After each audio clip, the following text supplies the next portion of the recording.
Ancient monuments vary from imposing architectural structures to ruins buried beneath layers of earth that we can barely explore. Some of these structures may never be discovered, but even the most mundane remnants raise questions about how our ancestors lived. Modern science has yet to provide answers to many of these questions. The precision of stonework indicates the presence of technologies that we cannot explain, and thousands of years of tombs remain unopened. This creates gaps in our understanding of civilizations that may have possessed tools of which we are not even aware. Around the world, from Siberia to Egypt, mysterious traces of the past challenge our notions of human cultural development. Buildings with astronomical orientation demonstrate a level of knowledge that far outstripped its time. The Maya civilization, which flourished from approximately the 2nd millennium BCE to the Spanish conquest in the 16th century, left behind an impressive legacy encompassing monumental architectural structures, complex calendars, and deep astronomical knowledge. They constructed magnificent cities like Tikal and Palenque, where pyramids tower to heights of up to 60 meters. For instance, their calendar system includes two main cycles, the Tzolk'in, consisting of 20 days, and the Hab, comprising 365 days, which together form a more complex calendar known as the Long Count. For example, the Maya could determine the orbital period of Venus around the Sun with an accuracy of 1 day. Their knowledge is also evident in their architecture. Many buildings are oriented along solar and lunar alignments. Additionally, this ensured not only food security but also population growth, reaching several million people at the peak of their civilization. Furthermore, through a complex system of water supply and drainage, they were able to develop their cities in areas with highly variable rainy seasons. It is important to note that their influence was not limited to geography.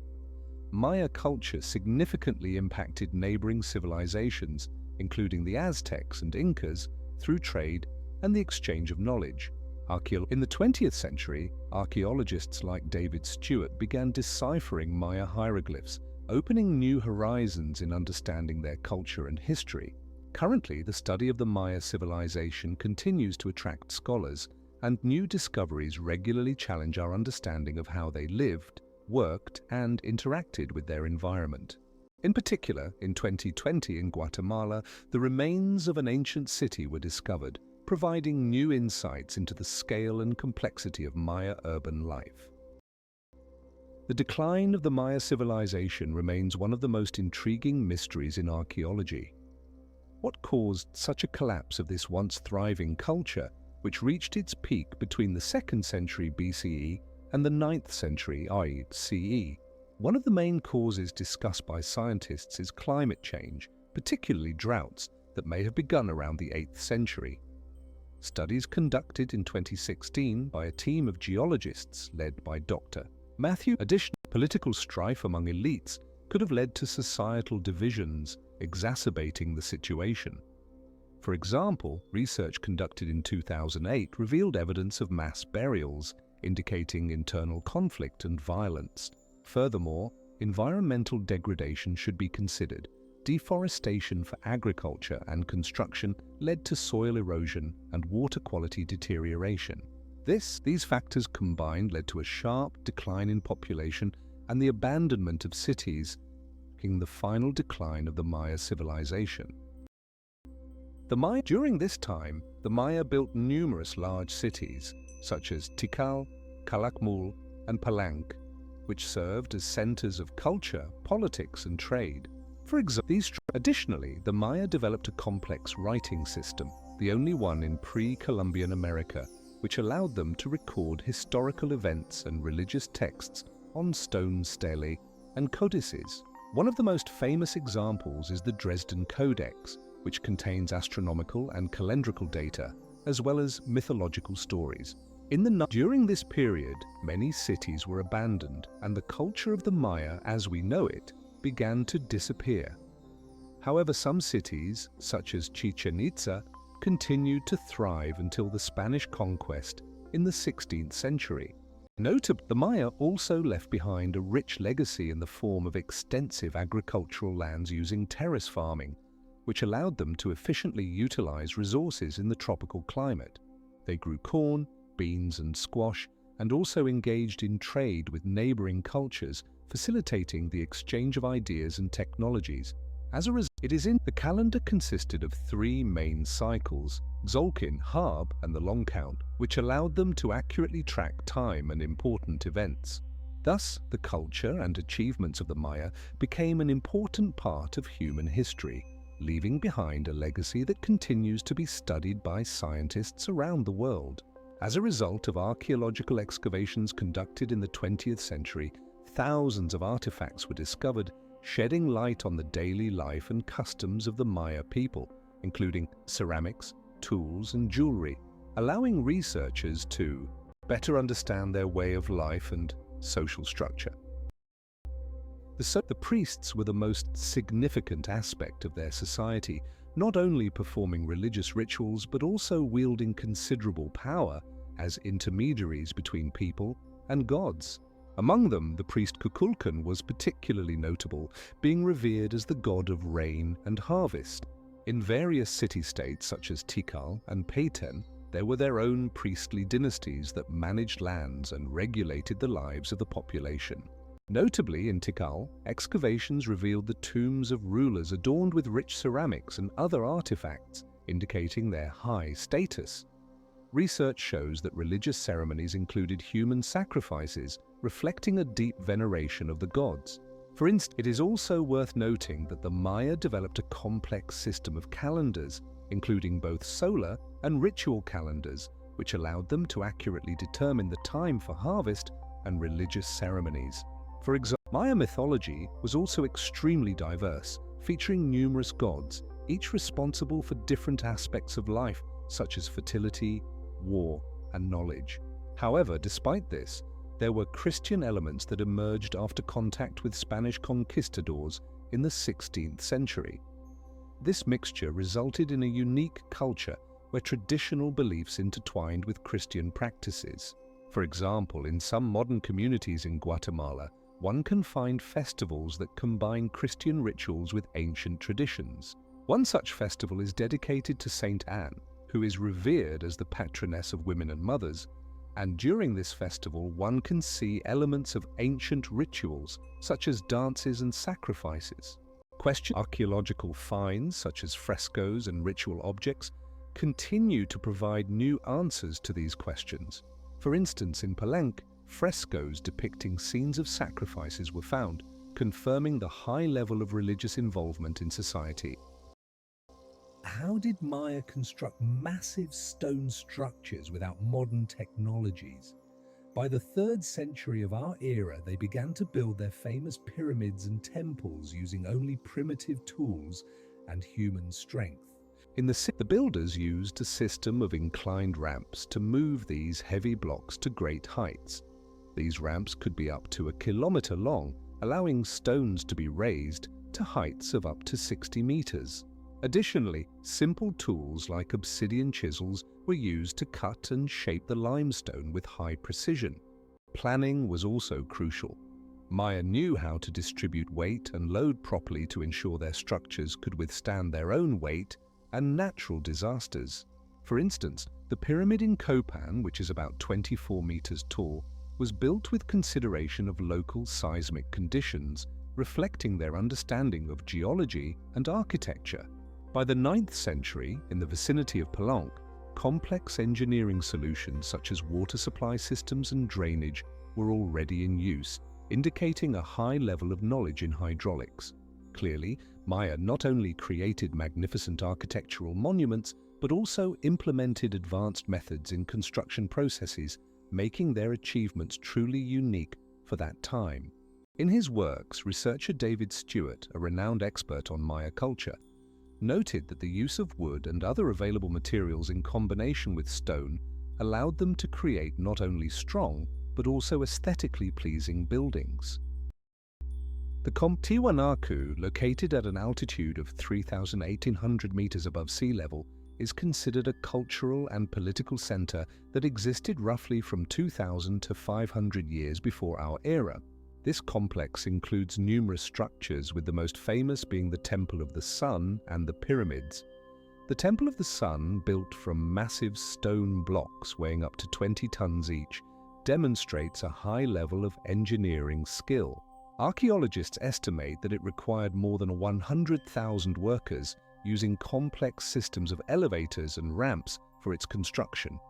Notably, all the blocks fit together perfectly, indicating a high level of stone masonry. Additionally, Tiwanaku is home to the famous Stone Book, a monument with carvings depicting scenes from mythology and everyday life. This artifact, dated to approximately the 8th century AD, has attracted the attention of many researchers, including archaeologist Dr. Alan. It is renowned for its giant stone blocks, which were so precisely cut that some researchers suggest the use of unknown technologies. For instance, blocks weighing up to 100 tons were transported over distances of more than 100 kilometers from quarries. Research shows that the stones had angles that were perfectly smoothed, making them ideal for seamless connection. This raises many questions about the possible methods of transportation and stone processing. In Puma Punku, there is also a structure known as the Labyrinth, where archaeologists discovered remnants of a complex sewage system, indicating a high level of engineering thought and understanding of hydraulics. These two complexes are not only architecturally fascinating, but also serve as objects of study for specialists in culture and religion, such as Dr. Ricardo Castro, who asserts that Tiwanaku and Puma Punku could have played a significant role in the religious practices of the local peoples. Scientific excavations continue, and each new discovery adds details to our understanding of how the ancient inhabitants of this region lived and organized their lives. In recent years, researchers have also begun to study the connection between these complexes and other civilizations, such as the Incas, who were believed to be their successors. This connection is supported by archaeological findings, such as ceramics and tools that resemble Inca artifacts in style and technology. In Tiwanaku and Puma Punku, one can see stone structures that are astonishing for their precision and scale. These ancient monuments were built around 2,000 years ago and represent an outstanding example of pre-Columbian architecture. Tiwanaku, located at an altitude of 3,800 meters above sea level, has seen archaeologists discover massive stone blocks weighing several dozen tons. One of the most famous objects in Tiwanaku is the Gateway of the Sun, which is about 3 meters high and adorned with complex reliefs symbolizing solar deities. In Puma Punku, located just a few kilometers from Tiwanaku, there are even more impressive structures where stone blocks reach sizes of up to 8 meters in length and 4 meters in width. These blocks were so meticulously worked that their surfaces are perfectly smooth, which amazes archaeologists and engineers. Research conducted in the 20th century showed that many of these stones were quarried at a quarry more than 10 kilometers away and transported there using lifting mechanisms that would leave any modern technology behind. Some scientists, such as archaeologist Jeffrey Brown, have proposed hypotheses about possible methods of moving such large stone blocks, including the use of wooden sleds to reduce friction. However, despite numerous studies, the exact methods used for such fitting and transportation remain a mystery. It is interesting that in the stones of Puma Punku, traces of metal tool use were found, which also raises questions about the technologies available to ancient builders. As a result, despite being created more than 18 centuries ago, these constructions continue to puzzle scientists and tourists, and many of their secrets remain unsolved. It is important to note that Tiwanaku and Puma Punku are not only architectural monuments, but also sacred places that played a significant role in the religious life of ancient civilizations.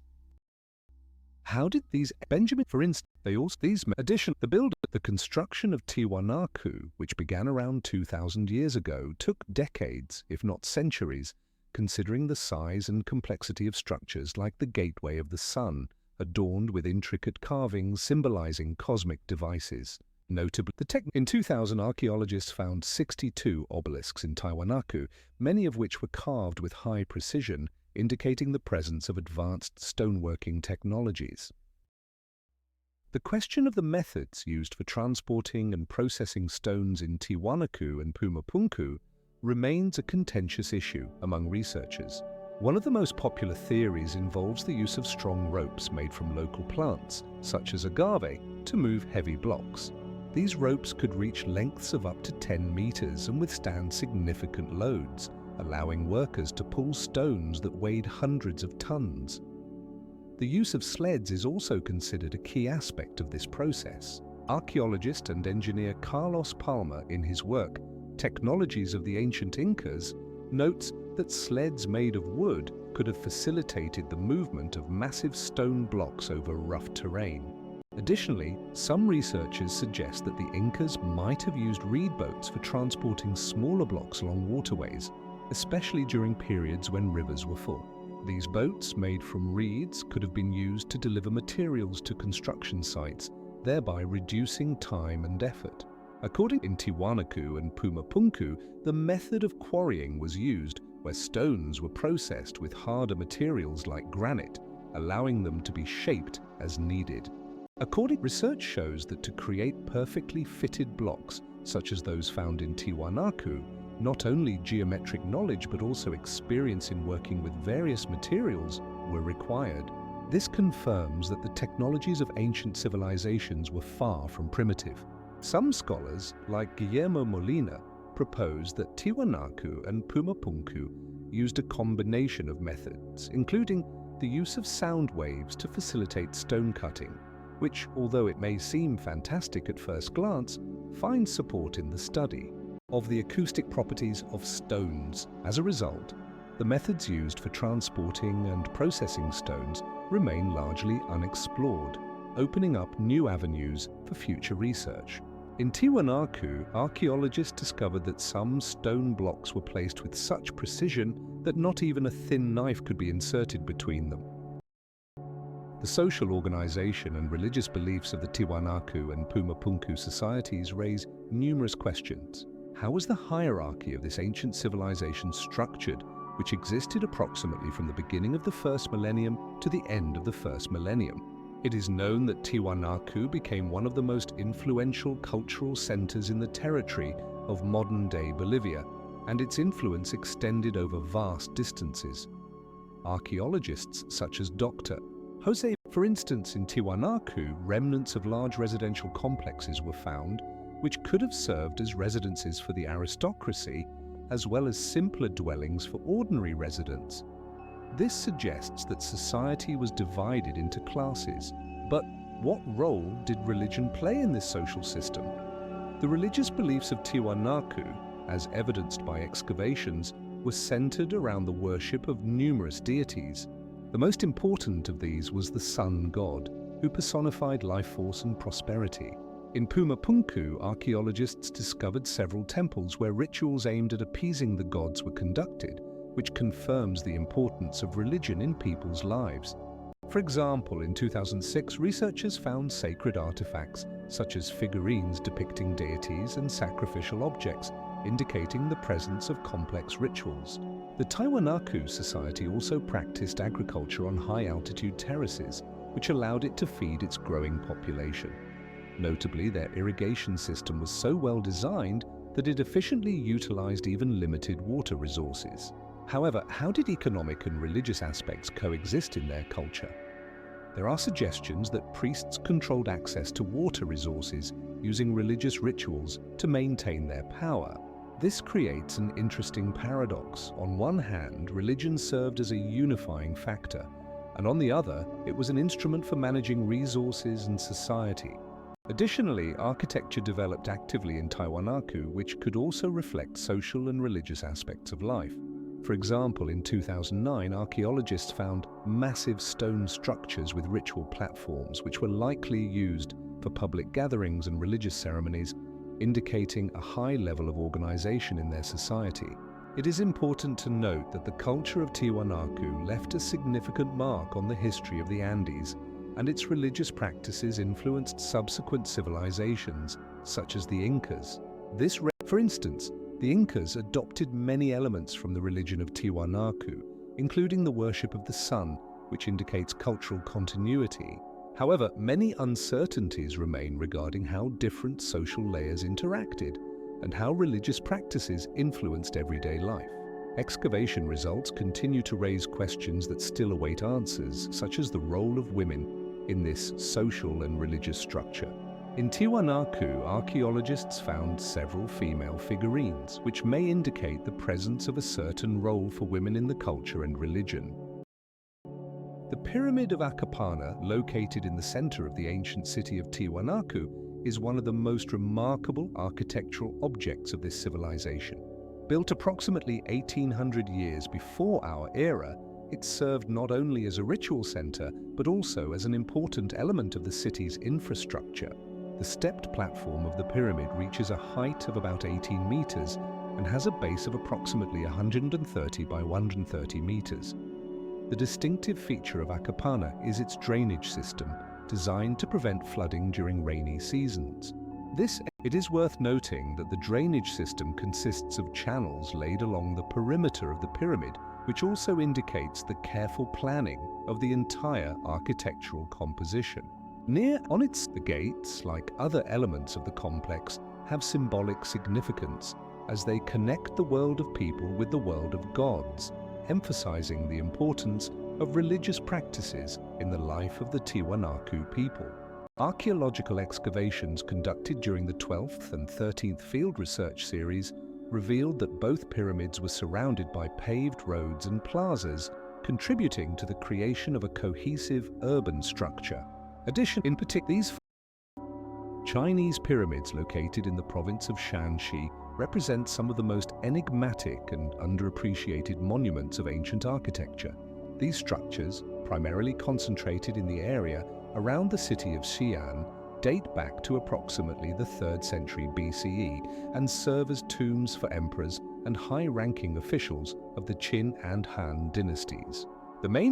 Unlike their Egyptian counterparts, Chinese pyramids were not originally intended to be objects of attention. Rather, they are hidden under layers of earth and vegetation, making them difficult to study. Scientific research conducted in the 20th century under the leadership of Professor Zhang Wenjun revealed the presence of underground chambers within the pyramids, which could have contained items used in funeral rituals. In one such chamber, bronze vessels dating back to the first Qin dynasty were found, indicating the high level of metallurgical technology of the time. This connection between architecture and astronomy underscores the importance of the pyramids in the cultural and religious life of ancient China. However, despite their historical significance, Chinese pyramids remain less well known internationally compared to Egyptian pyramids, which can be attributed to the lack of active excavations and insufficient information. These findings suggest that the pyramids were part of a broader network of cultural and economic connections. The pyramids are also the subject of numerous myths and legends. Local residents tell stories about the precious treasures and spirits of ancient rulers said to be buried within them. These myths, although not scientifically proven, highlight the importance of the pyramids in the collective memory of the people. Chinese pyramids remain a mystery that requires further study and interpretation to reveal all their secrets. The most widely accepted version claims that these structures, including the famous pyramid of Emperor Qin Shi Huangdi, were built to bury rulers and their families. This tomb was discovered in 1974 and its dimensions are astonishing. The tomb itself is approximately 200 meters long and 30 meters high. It is believed that the construction of the tomb took around 38 years and involved more than 300,000 workers. Pyramid Zhang Li from Beijing University suggests that the pyramids may have served not only as tombs but also as sites for ancestor veneration rituals. These theories are supported by findings of ritual objects, such as sacrificial vessels and bronze statues discovered near the pyramids. For example, in 1991, more than 100 bronze tools were found in the area of Emperor Anling's pyramid, indicating possible ritual use. Other researchers point to the atmosphere of mystery and sacredness surrounding the pyramids as an important aspect of their purpose. These aspects emphasize that the pyramids may have served not only as tombs, but also as places for astronomical observations and rituals related to the cosmos. The question of how exactly these pyramids were used remains open, and further excavations may provide new answers. However, one thing is clear: Chinese pyramids continue to attract the attention of researchers and history enthusiasts, as evidenced by numerous publications and studies conducted by both local and international scholars. In the history of ancient China, the construction of Chinese pyramids began during the Han Dynasty, which ruled from the 2nd century BC to the 2nd century AD. During this period, there was active development of architecture and the construction of imperial mausoleums. One of the most famous structures is the Mausoleum of Emperor Han Gaozu, which was built in the first half of the 1st century BC. According to historians, its area is around 20 hectares and its height exceeds 40 meters. This pyramid, like many others in China, was built of earth, not stone, which was characteristic of Chinese architectural style at the time. Inside the mausoleum there were not only the remains of the ruler, but also numerous artifacts intended for use in the afterlife. For example, archaeologists found more than 80 bronze vessels used for rituals. The second most significant pyramid from the Han Dynasty is located in the Linjiang region, where a group of pyramid-shaped structures dating to the 1st century AD was discovered in 2005. These pyramids have a unique shape that is difficult to compare with the known Egyptian counterparts. They resemble curved hills with soft lines, reflecting a deep respect for nature. The Han Dynasty pyramids also served as places for conducting various rituals related to ancestors and respect for spirits. For example, in the Mausoleum of Emperor Han Wudi, annual sacrifices were held in 203 BC, attracting thousands of people. These rituals not only maintained the connection between the living and the dead, but also strengthened social and political ties. However, over time, many of these pyramids were forgotten and abandoned. Understanding of the cultural and historical connections between dynasties. Chinese pyramids, which today often remain in the shadow of their more famous Egyptian counterparts, were built using various methods that reflect unique building traditions and resources of the region. Additionally, in some cases, bricks made from clay were used, allowing for the creation of more complex architectural forms.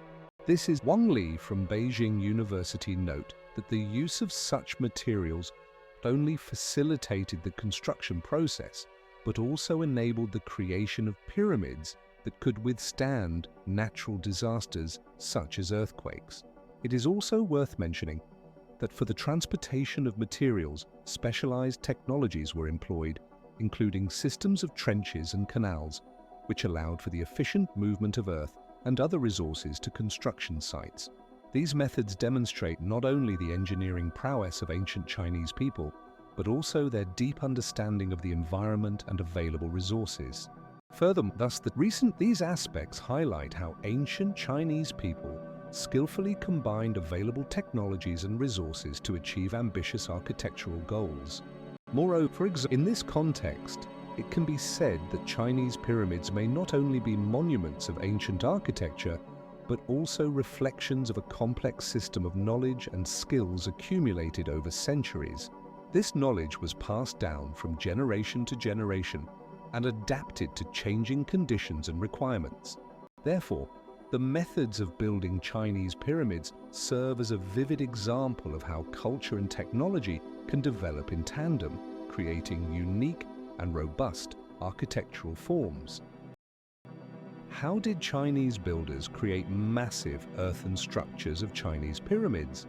This question requires a deep analysis of the methods, technologies, and organizational aspects used in ancient China. For instance, to create these magnificent earthen mounds, simple yet effective tools were used: wooden shovels, stone picks, and even primitive mechanisms for lifting heavy objects. A key aspect was the use of a large workforce.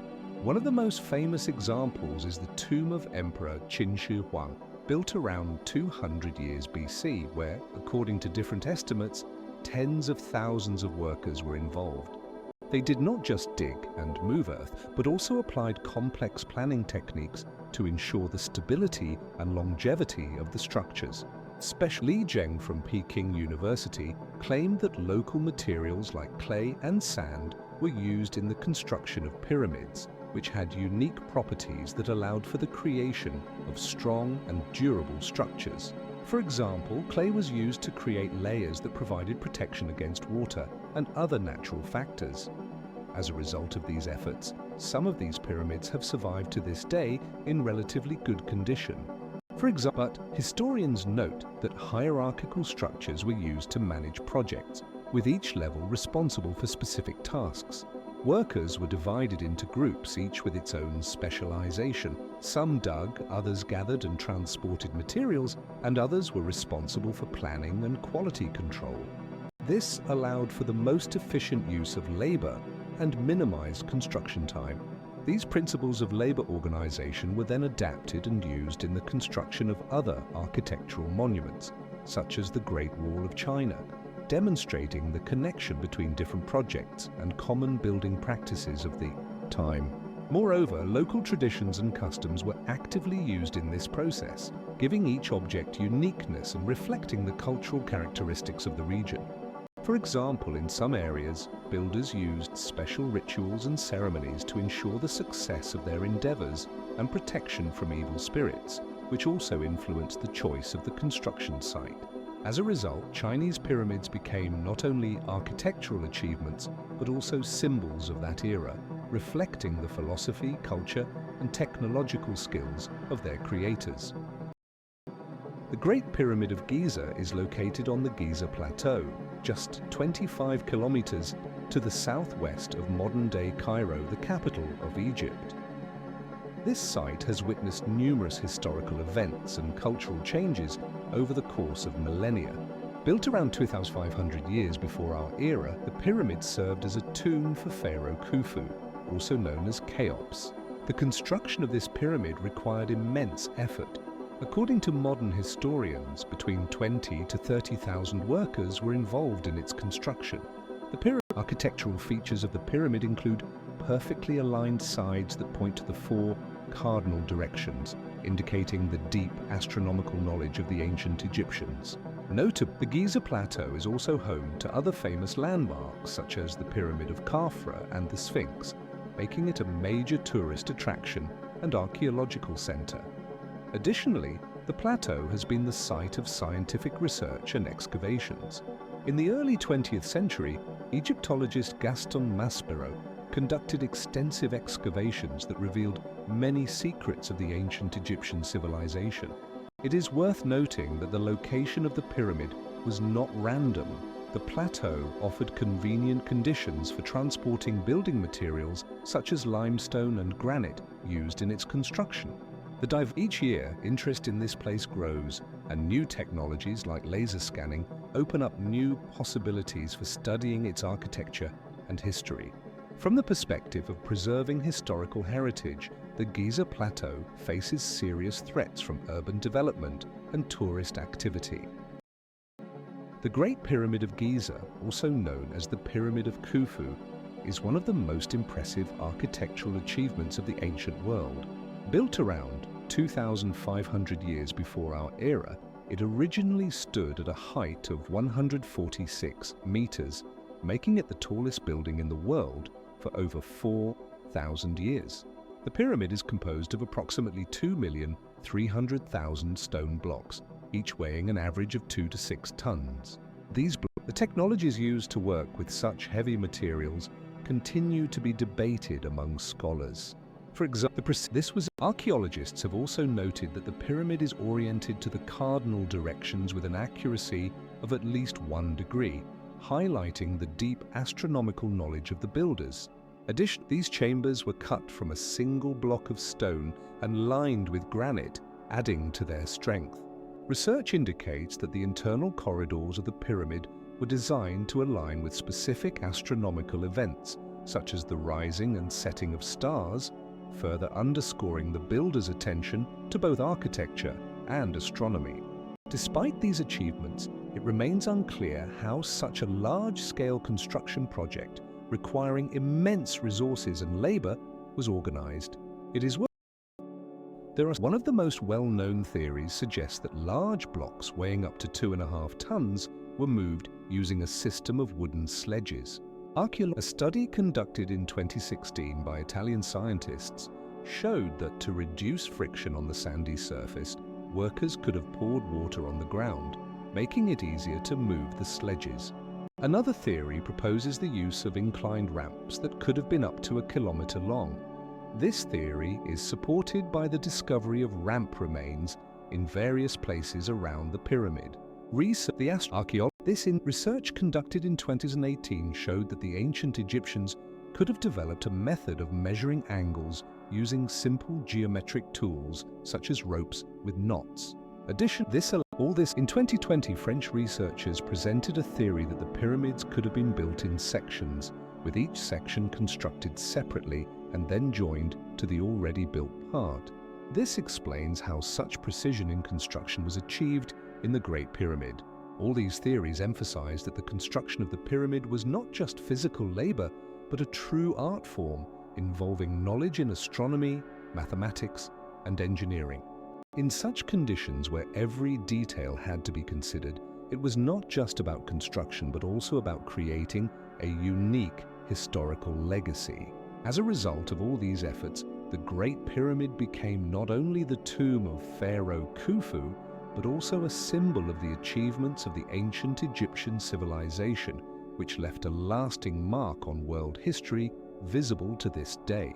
Inside the pyramid, complex mechanisms and corridors were found, further demonstrating the level of engineering thought of the time. How did the ancient builders manage to achieve the perfect alignment of millions of blocks that make up the Great Pyramid of Giza? This task was not only complex, but also required extraordinary precision and skill.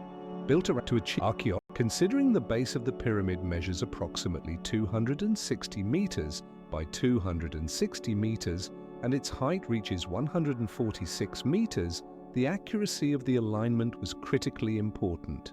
Research shows that the deviation from the ideal angle did not exceed 1 degree, which is truly impressive. Moreover, to move these massive blocks, various technologies were employed, such as lifting mechanisms and lubricating the sand, which significantly eased the transportation process. For example, the organization of labor was also crucial. Thousands of people worked on the pyramid, including skilled stonemasons and workers. Historians estimate that around 20,000 workers were involved in this monumental project, which is a significant achievement for that time. Numerous findings, such as tools and remnants of construction sites, confirm these methods.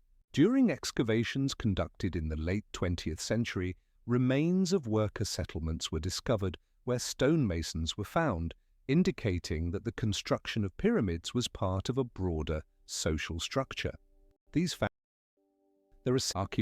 Additionally, there is a hypothesis about the use of rollers. Workers could place large round wooden logs under the stone blocks, significantly easing their movement through sand. However, there is still no consensus on which of these theories is the most plausible. Some researchers suggest that ancient Egyptians could have used a combination of all methods, allowing them to effectively handle various tasks related to the transportation and lifting of blocks. These discussions continue as each new discovery and study brings clarity to this question.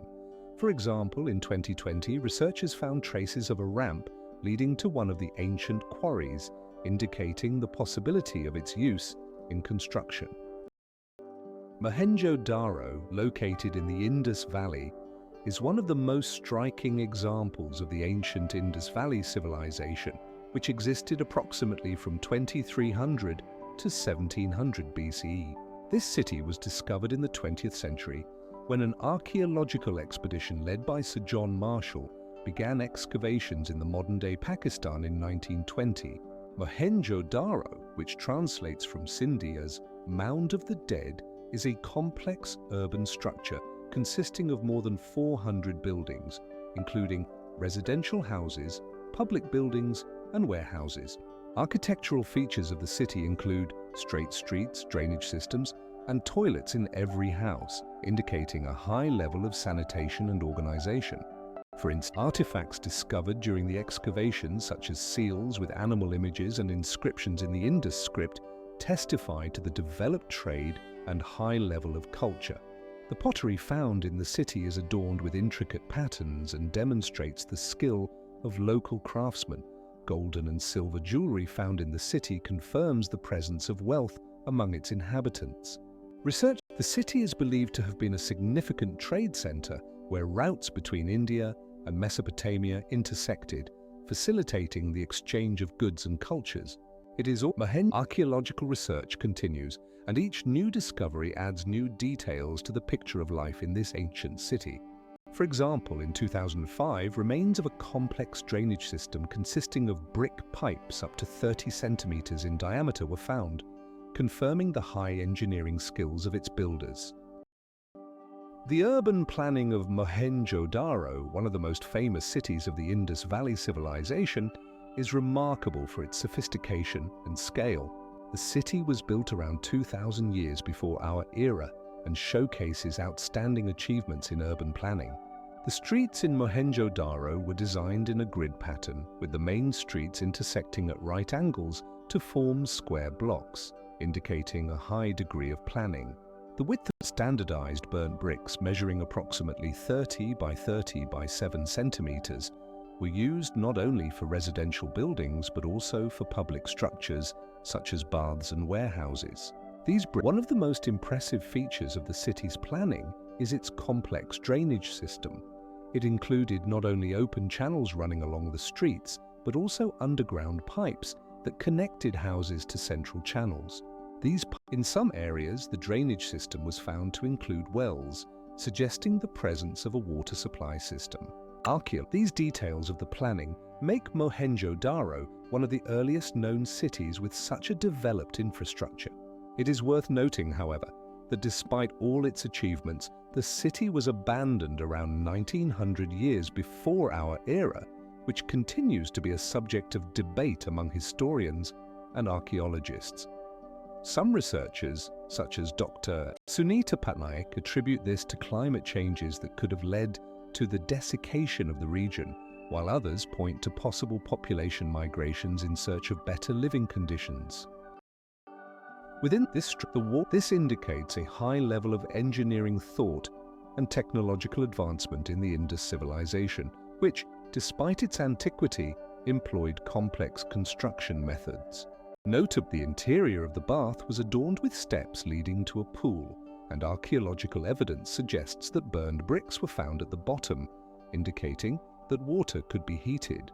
The primary purpose of this bath may have been not only for hygienic procedures, but also for ritual practices, underscoring the spiritual aspect of the lives of the inhabitants of Mohenjo-Daro. Archaeologists such as Rupal Bal and his team conducted excavations in this area, and their research has uncovered numerous artifacts that attest to the significance of this structure for the society of the time. Therefore, the organization and maintenance of the drainage system in Mohenjo-Daro raises many questions. How did the inhabitants of this ancient city, which existed around 2000 BCE, manage to create such a complex and efficient infrastructure? The unique system of channels and drains carved into brick and stone allowed for the removal of rainwater and waste from residential areas. According to archaeologists, the drainage channels often had widths ranging from 20 to 40 centimeters and depths of up to 1 meter, ensuring high flow capacity. Research conducted in 2015 by an Indian archaeological team revealed that the system was designed with a slope, allowing water to flow freely towards the Indus River, located about 4 kilometers from the city. What level of knowledge in hydraulics and urban planning did the inhabitants of Mohenjo-Daro possess to create such a complex network? It is worth noting that in some places the sewer system connected to public toilets, which had a kind of toilet made of fired clay with a water supply, representing one of the earliest examples of hygienic facilities in history. In some places, archaeologists have found remnants of vegetation and organic materials that could clog the channels, indicating that residents had to regularly perform preventive maintenance. This research conducted in 2006 showed that the water level in the rivers around Mohenjo-Daro fluctuated significantly, which could also affect the operation of the drainage network. It is important to note that such a complex drainage system not only ensured functionality, but also reflected the social and economic aspects of the residents' lives, showing how an organized society could cope with natural challenges. Questions about how the inhabitants of Mohenjo-Daro managed this system remain open and require further study. Among the scientists from the University of Punjab, including Dr. Rahul Sharma, assert that a sharp reduction in rainfall led to droughts that could have destroyed the agriculture upon which the city's economy depended. Additionally, this could also have caused tension among the population, as resources became scarce.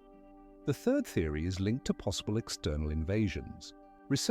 Furthermore, there are data indicating that various groups competed for control over resources, which also contributed to the decline. These factors likely acted in combination, creating ideal conditions for the collapse of the civilization. In particular, one of the findings made in 2018 consists of charred remains of buildings, which may indicate violent actions. Additionally, archaeologists found traces of mass burials, which could also be evidence of catastrophic events. It is important to note that each of these theories requires further research, as none of them provides a complete answer to the question of why this outstanding civilization, which built complex irrigation systems and magnificent buildings, suddenly declined. Archaeological excavations conducted in the 20th century under the leadership of scholars such as Sir John Marshall, who first began systematic research in 1920, revealed that Mohenjo-Daro had a complex drainage system. Water from homes was channeled into street gutters, indicating a high level of hygienic standards and engineering thought. This system, which included vertical sewer pipes, can be considered a precursor to modern sewage systems. Mohenjo-Daro is also known for its monumental buildings, such as the Great Bath, which could have been used for ritual ablutions. The dimensions of this structure are impressive. It is about 30 meters long, 20 meters wide, and more than 2 meters deep. Among the artifacts found were seals with images of various animals and symbols which confirmed the existence of writing and trade. Furthermore, Mohenjo-Daro was a center of trade, where active exchange activities took place with neighboring regions, including Mesopotamia. Research shows that goods such as spices, textiles, and jewelry were actively traded with other cultures. An important aspect highlighting the cultural significance of the city is its influence on subsequent civilizations, such as the Vedic culture, which developed in India after the decline of the Indus civilization. While Mohenjo-Daro declined, its architectural and engineering achievements continued to influence the development of urban construction in the region. Moreover, in the year 2000, a group of scholars led by Dr. Tariq Mahmood discovered new ruins that confirmed that the city continued to exist even after its peak, challenging previous notions of its final decline. Unique finds, such as terracotta statues of women, testify to a high level of artistic skill and cultural life in this city, which remains an important object of study for ancient history today. These giant stone figures, carved primarily from volcanic tuff, can reach heights of up to 10 meters and weigh more than 8 tons. The first statues were created in the 11th century, and their construction continued until the end of the 18th century. There are more than 900 statues on the island, although not all were completed or installed. These statues had not only religious significance but also served as symbols of power and status for local tribes. It is worth noting that each statue typically depicts ancestors, and their placement on the island is not random. They face inhabited areas, symbolizing protection and blessing. The construction of the statues required considerable effort. For their transportation, systems of ropes and rollers were used, along with teams of workers numbering several hundred. However, as the number of statues increased, the island's resources became depleted, leading to conflicts among the local inhabitants. The most famous European explorer to visit the island was James Cook, who described the Moai and their impressive sizes in his notes in 1774. Today, the Moai statues are a UNESCO World Heritage Site and attract tourists from around the world who seek to unravel the mysteries of the ancient civilization. Each statue not only showcases architectural skill, but also holds deep cultural significance, reflecting the beliefs and customs of the Polynesian people. The restoration and preservation of these monuments are important tasks for contemporary archaeologists and historians as they strive to understand how the islanders could create such a complex and extraordinary culture on a relatively small piece of land in the ocean. One of the most intriguing questions related to the culture of Easter Island is the transportation of the Moai statues, which can weigh up to 50 tons and reach heights of over 10 meters. Several theories exist about how the ancient Rapa Nui people moved these multi-ton statues across the island. One of the most well-known theories belongs to American archaeologist and anthropologist Benedict Kingsley, who in 2006 proposed that the statues could walk using a system of ropes and coordinated effort. According to his hypothesis, the statues could be tilted forward and a group of people could push them, thus moving them short distances. This explains why no wheels were found on the island, which could have simplified transportation. However, practical estimates suggest that moving one statue would require up to 30 people, raising questions about how such a large group could work together. Other researchers, such as Roland Fletcher in 2012, proposed an alternative theory that the statues were transported on special wooden sleds that were rolled along pre-prepared tracks of sand and stones. This version was supported by experiments where scientists successfully moved replicas of the statues using a combination of manual labor and techniques. Nevertheless, there are also suggestions that the statues were part of a complex social organization system that mobilized labor. Thus, the first settlers brought with them a variety of seeds, animals, and their cultural traditions. They adapted to the challenging conditions of the island, which was isolated from other lands. Initially, Easter Island was covered with dense forests, but as the population grew and agriculture developed, the forests were rapidly cleared. This led to significant ecological changes. According to each statue was meticulously crafted and depicted ancestors, emphasizing the importance of familial ties in their culture. As they adapted to isolation, the Polynesians developed farming methods such as terraced farming, which allowed them to efficiently utilize their limited land resources. However, the 18th century marked a turning point for Easter Island when it was visited by European explorers like the Dutch navigator Jacob Roggeveen. Today, one theory proposed in the early 2000s by a group of researchers led by Professor Christopher Nail from the University of Washington suggests that the Rapa Nui used a method called walking. According to this theory, the statues were made to rock back and forth, with teams working together to move them across the island. During the walking process, the statues could be moved up to 30 meters per day. This technique was supported by experimental studies where participants learned to move scaled-down replicas of Moai using only ropes and their own strength. However, this method requires good coordination and significant effort, raising questions about how the Rapa Nui could have provided the necessary workforce. Additionally, for example, at one of the quarries on the slopes of the volcano Rano Raraku, tools used for carving statues from volcanic tuff, the primary material for creating Moai, were found. Furthermore, many statues were placed along the coast rather than in the center of the island, raising questions about the logistics of transportation. Scientific research conducted in the 20th century showed that the original statues had a specific orientation facing towards rural communities, indicating the importance of the social aspect in their installation. Additionally, the role of island resources and limited wood supplies in the transportation process is of interest. Consider this. As a result, questions remain about the exact technologies used by the Rapa Nui and how they organize their efforts to achieve such large-scale results. There are several theories about how the Rapa Nui transported their famous moai, which weighed up to 70 tons. One popular hypothesis suggests the use of rollers. Carolyn Davis from the University of California proposed that the statues could have been moved using ropes made from plant fibers. In this case, a team of workers could have pulled the statues forward.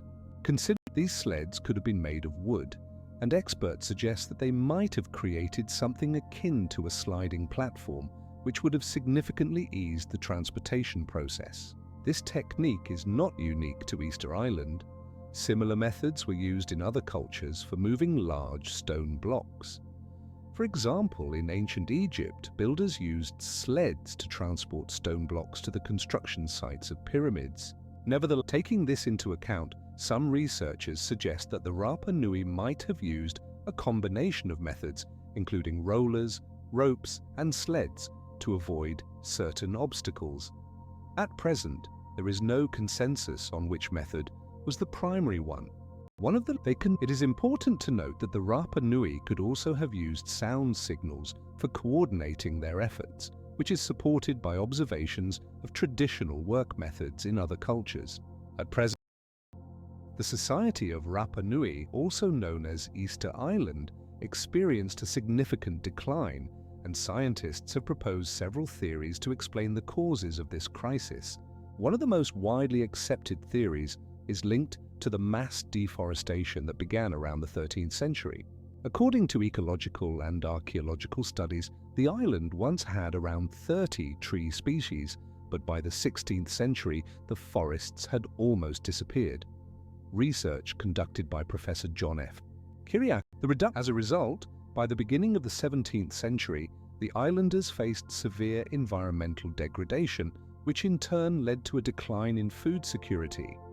Around the same time, Europeans arrived on the island, bringing diseases such as smallpox and tuberculosis, to which the local population had no immunity.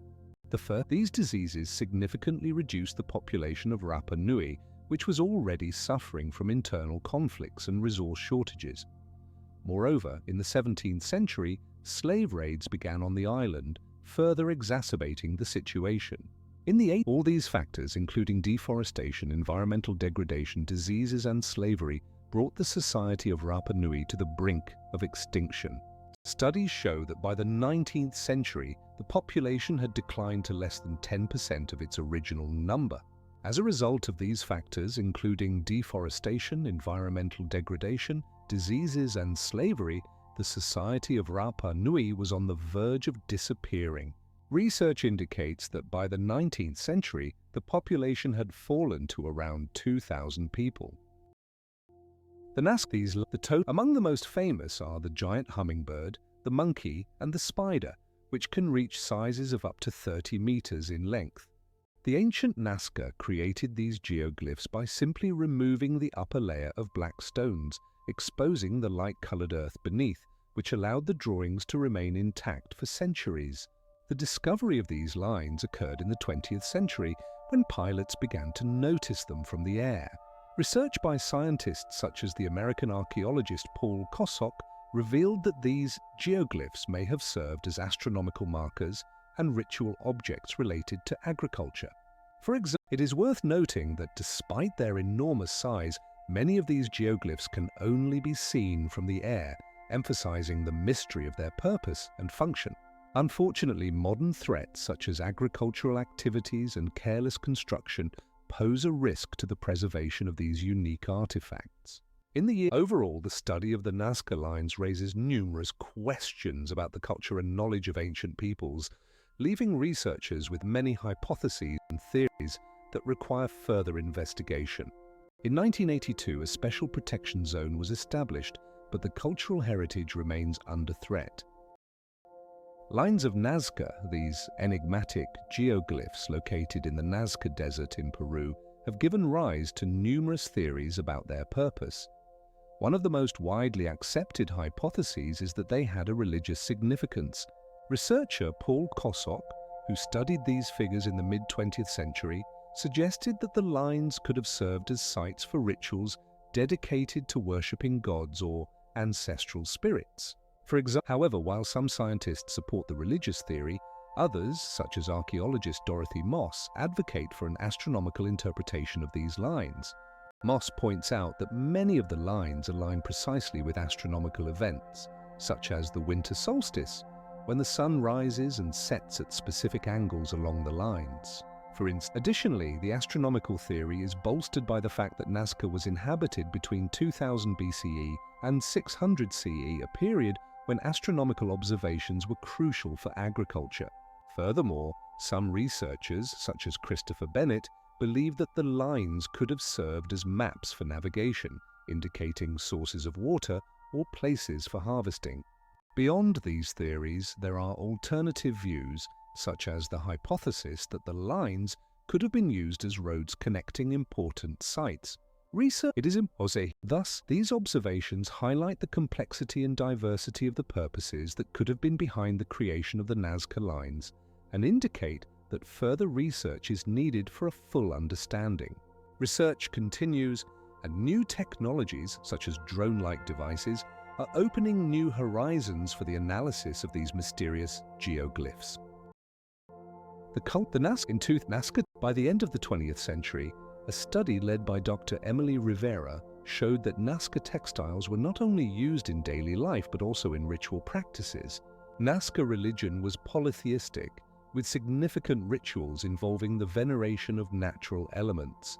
For example, archaeological findings in the Sierra region in 2018 indicate that local residents conducted complex rituals to honor the rain god, ensuring sufficient rainfall for agriculture.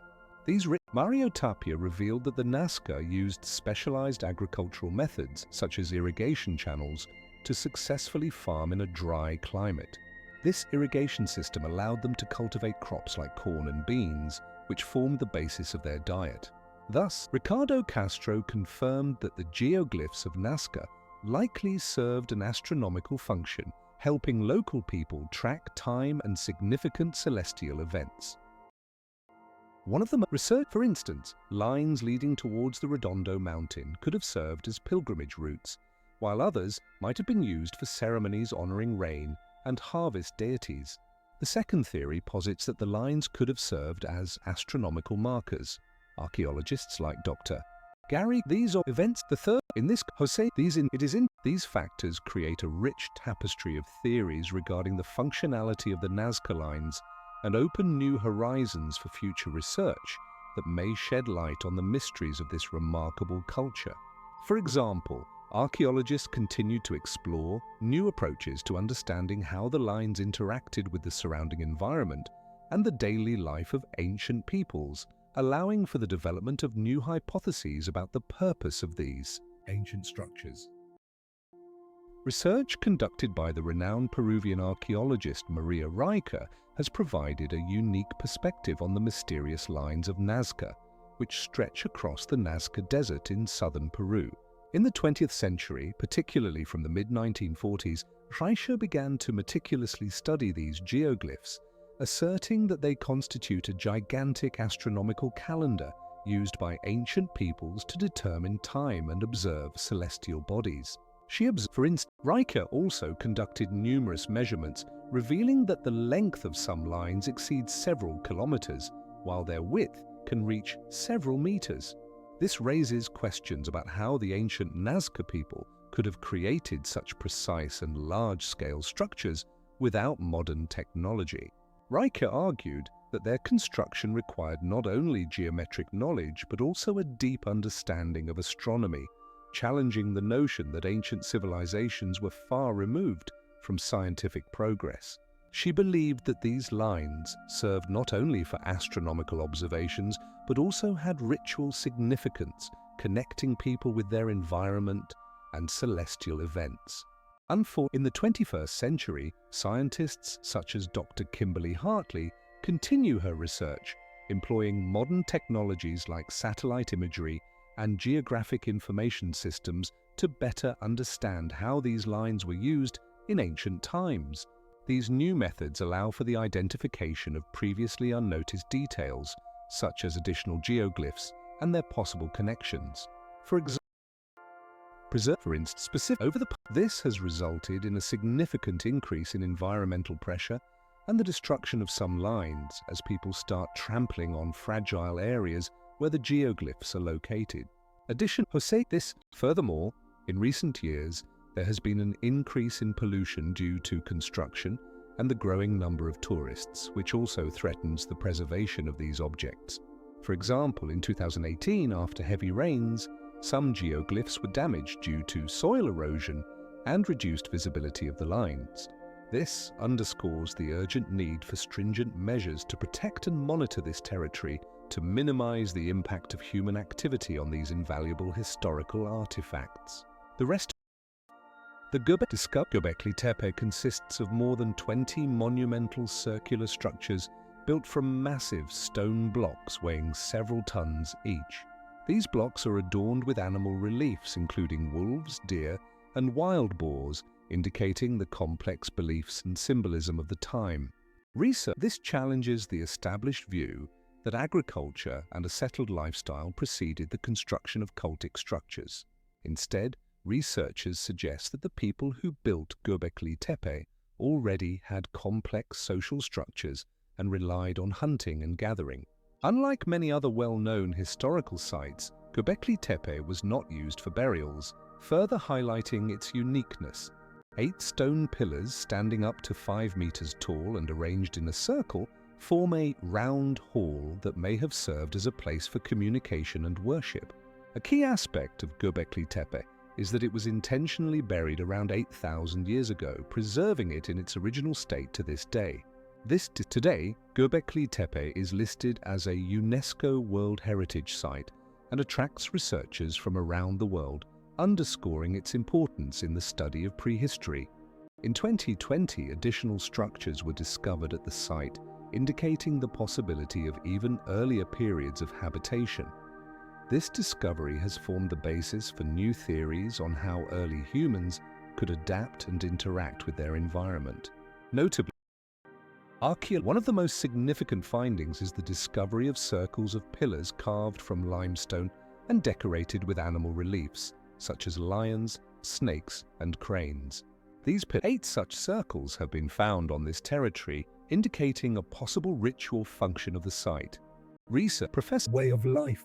The ancient people left behind not only the pillars but also stone tools such as knives and axes, allowing scholars to understand how they cultivated the land and obtained food. For example, the discovery of wild animal bones, such as gazelles and wild boars, points to hunting practices of the time. Some of them have more intricate reliefs, possibly indicating a higher status of the groups that created them. However, scientists have not yet reached a consensus on the functions of these circles. Some believe they could have served as places for sacrifices, while others suggest they were simply symbolic structures reflecting the beliefs of ancient people. Thus, the discoveries at Göbekli Tepe not only changed our understanding of the Neolithic period, but also raised new questions about how and why ancient people began to form groups.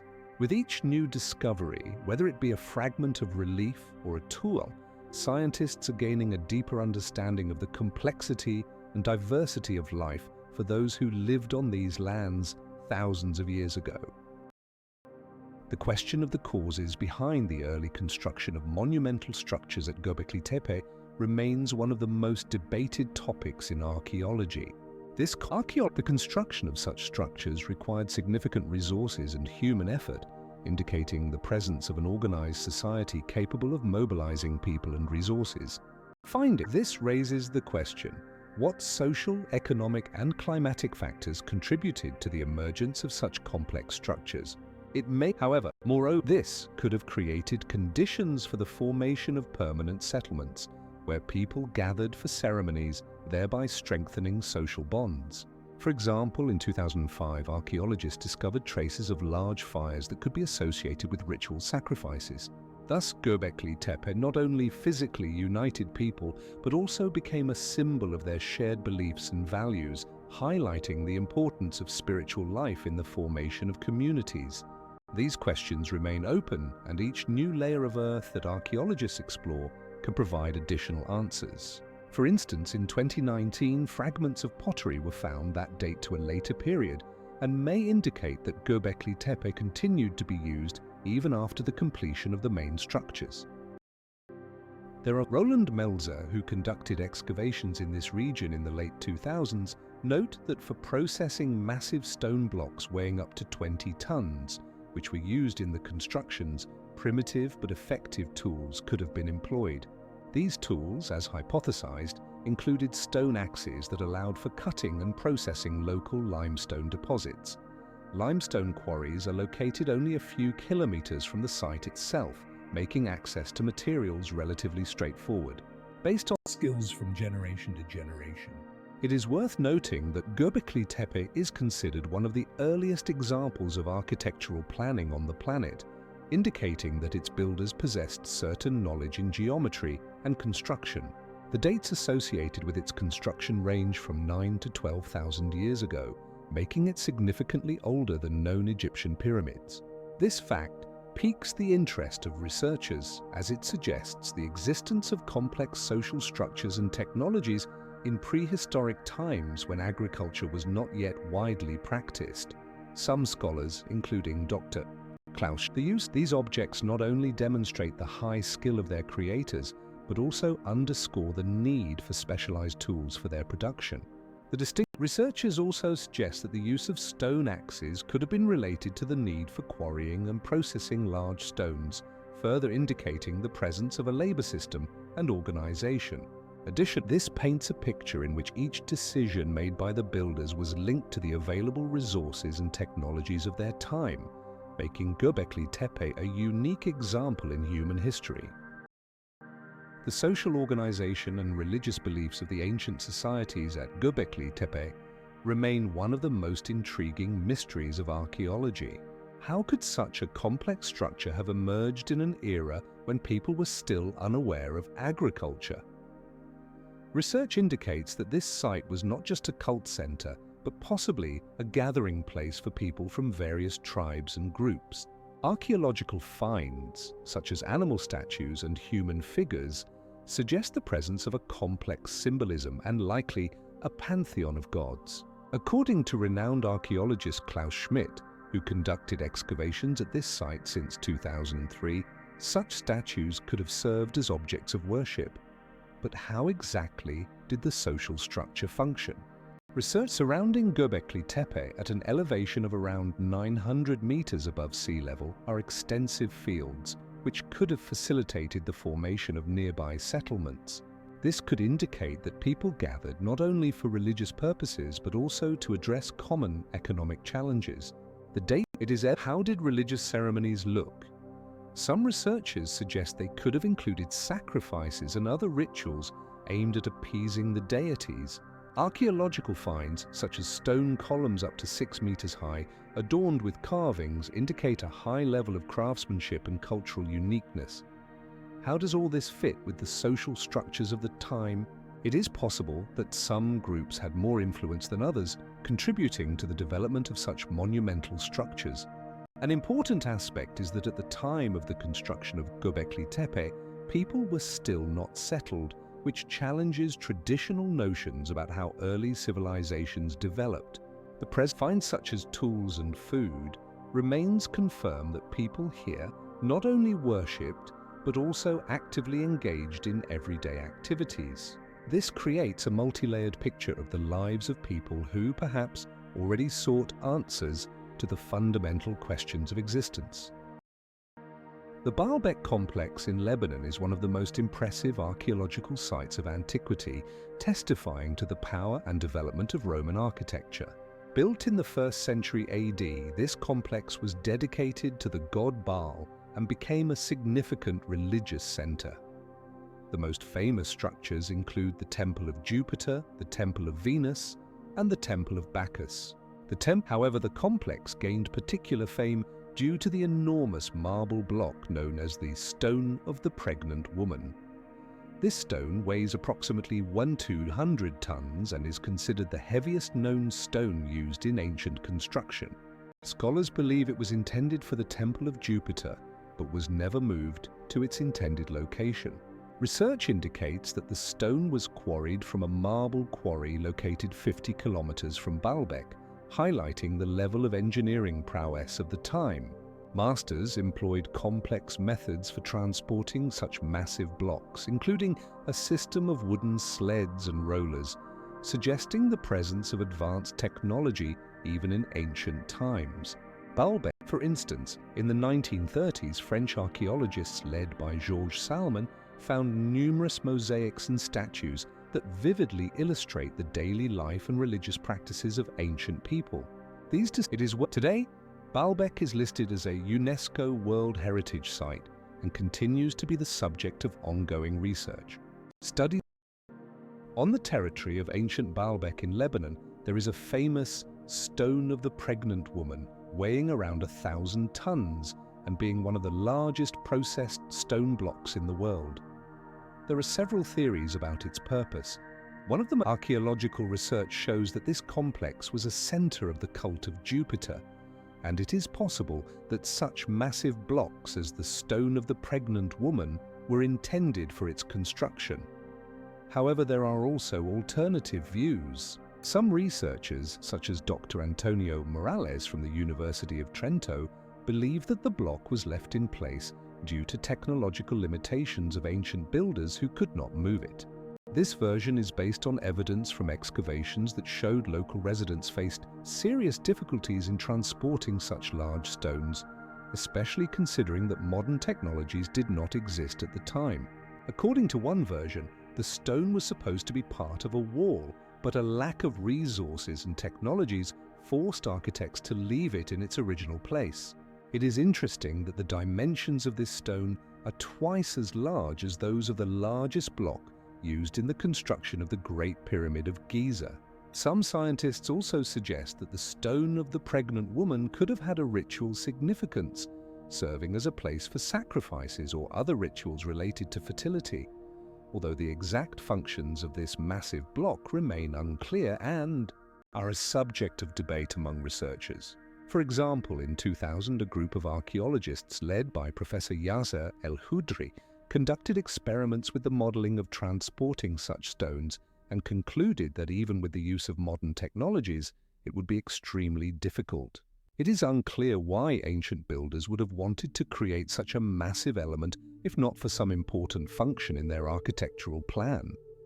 In this context, it is worth noting that the question of what technologies were used for processing and preparing such large stones is also interesting, as tools were quite primitive at that time.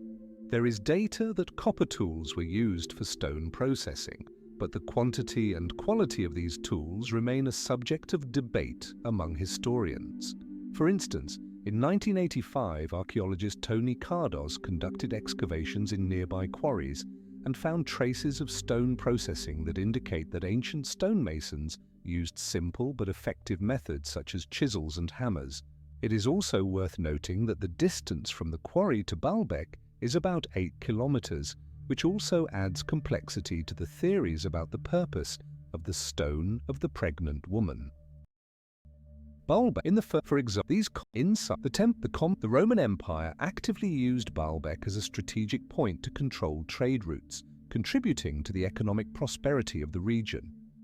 As the empire expanded, the architectural achievements of Baalbek attracted the attention of many travelers and researchers. The eight columns of the Temple of Jupiter were partially restored in the 20th century, allowing for a better understanding of the scale and beauty of these structures. The 8 kilometers from the quarries to Baalbek posed additional challenges for material transportation, but the Romans used specially built roads and transportation means to overcome this distance. The system of hoisting mechanisms possibly used for moving heavy blocks remains a subject of study for modern scholars. Archaeologists continue to investigate these ancient technologies to understand how the Romans were able to undertake such monumental construction projects. In Baalbek, Lebanon, ancient Romans faced a unique challenge: how to transport and process stone blocks weighing up to 600 tons for the construction of magnificent temples.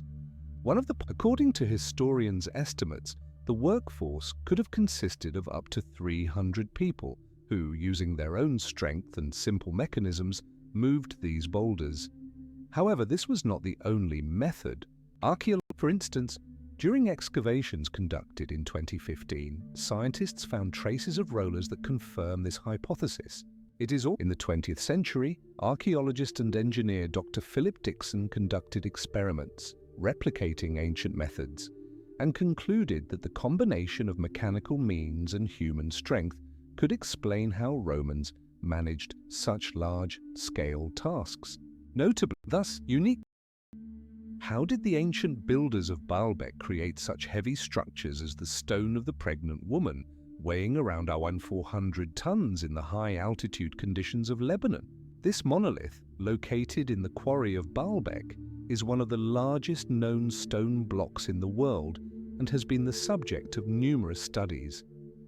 Given that the block was cut from limestone, the builders faced numerous challenges. Firstly, Hussein Mohammed from the University of Beirut suggests that the ancient builders used systems of inclined planes and wooden rollers to move these heavy blocks.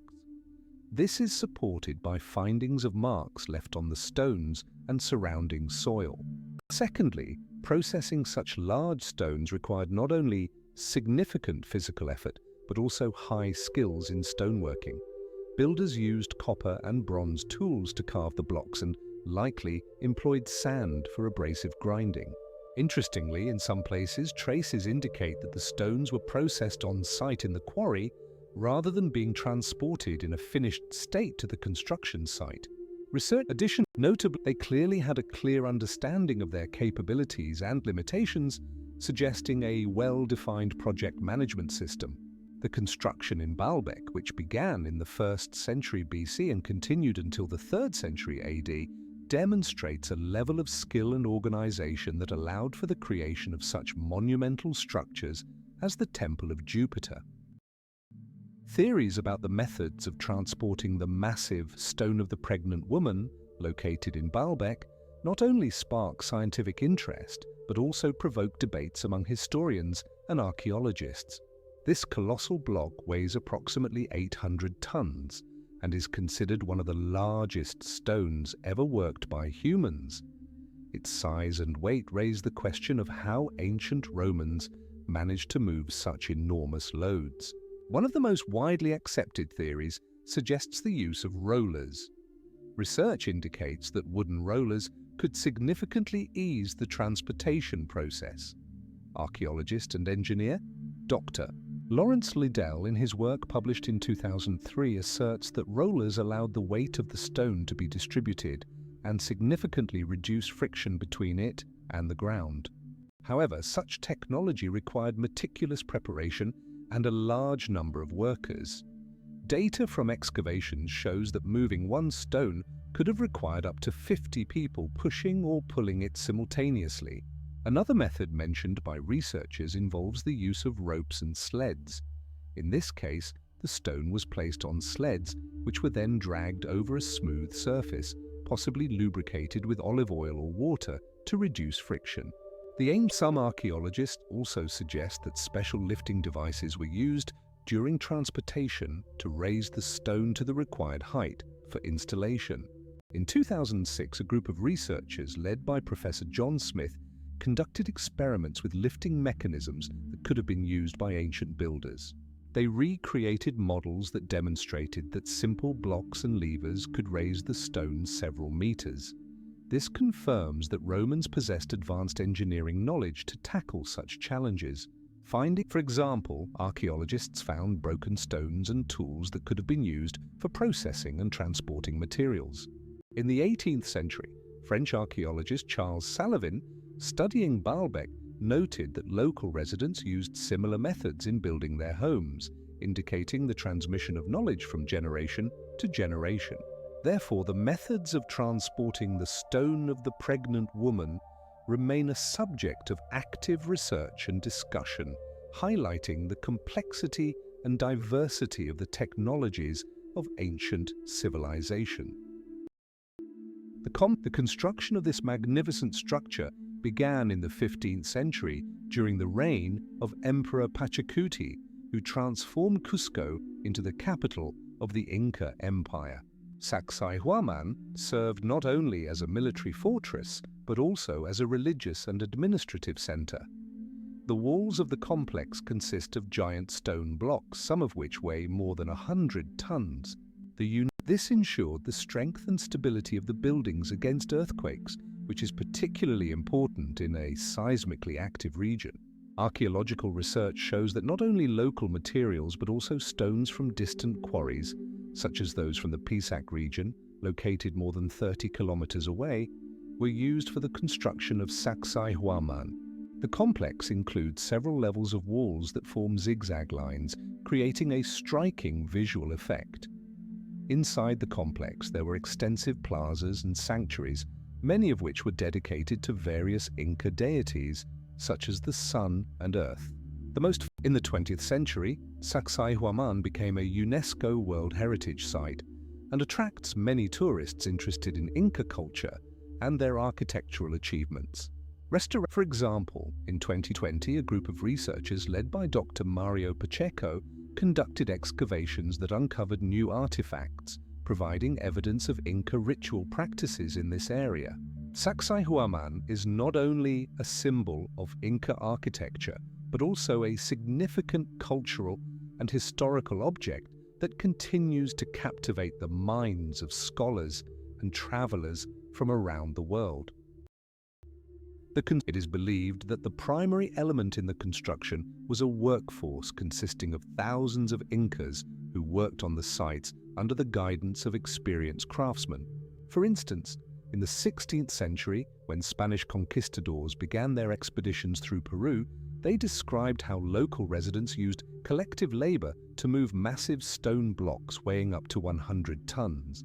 These blocks, cut from local limestone, were transported to the construction site using a system of inclined planes. Archaeologists such as Dr.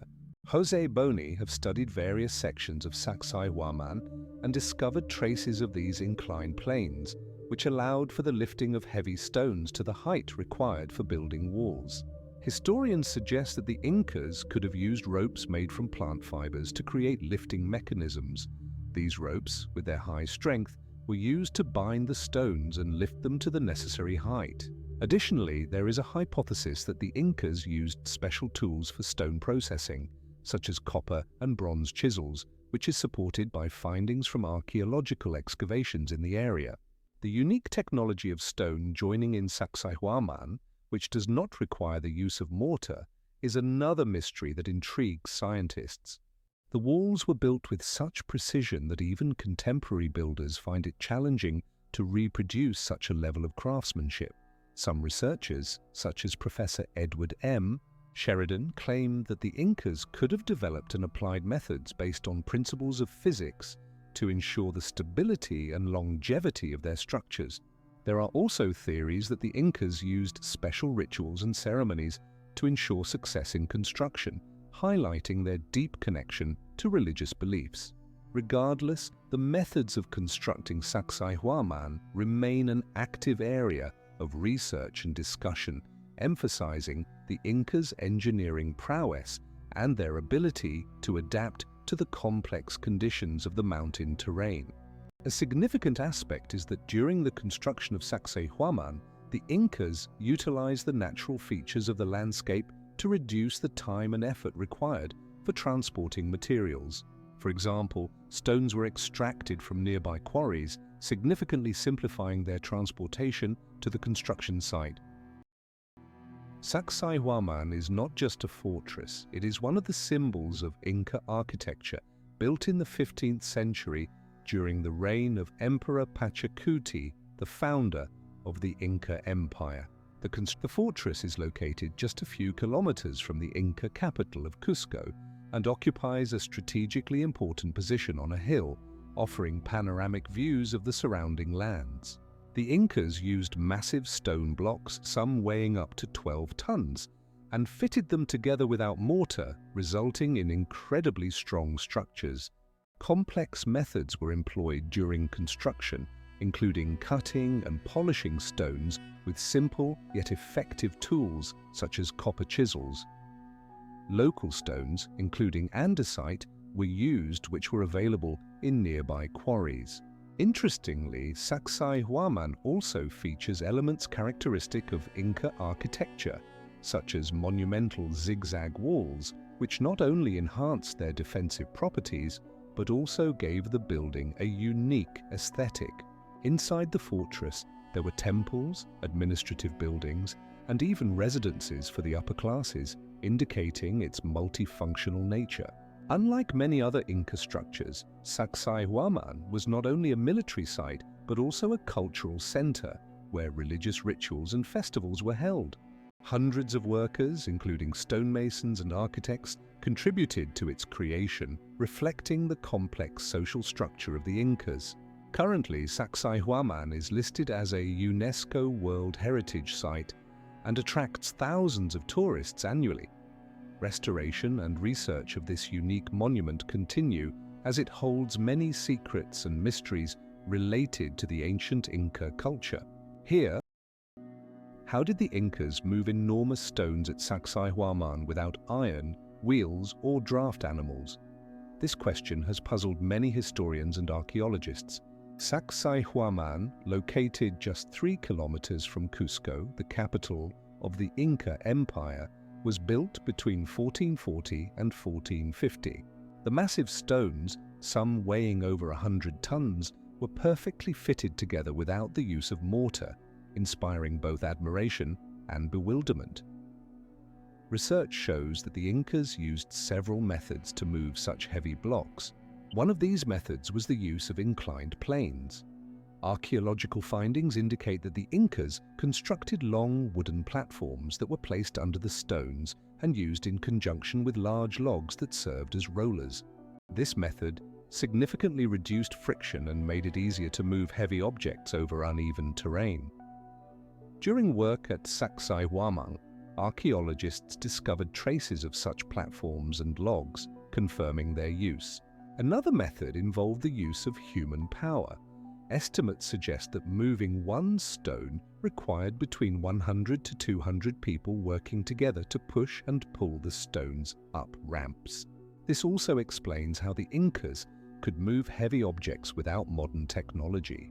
They were renowned for their organizational skills and ability to work in teams.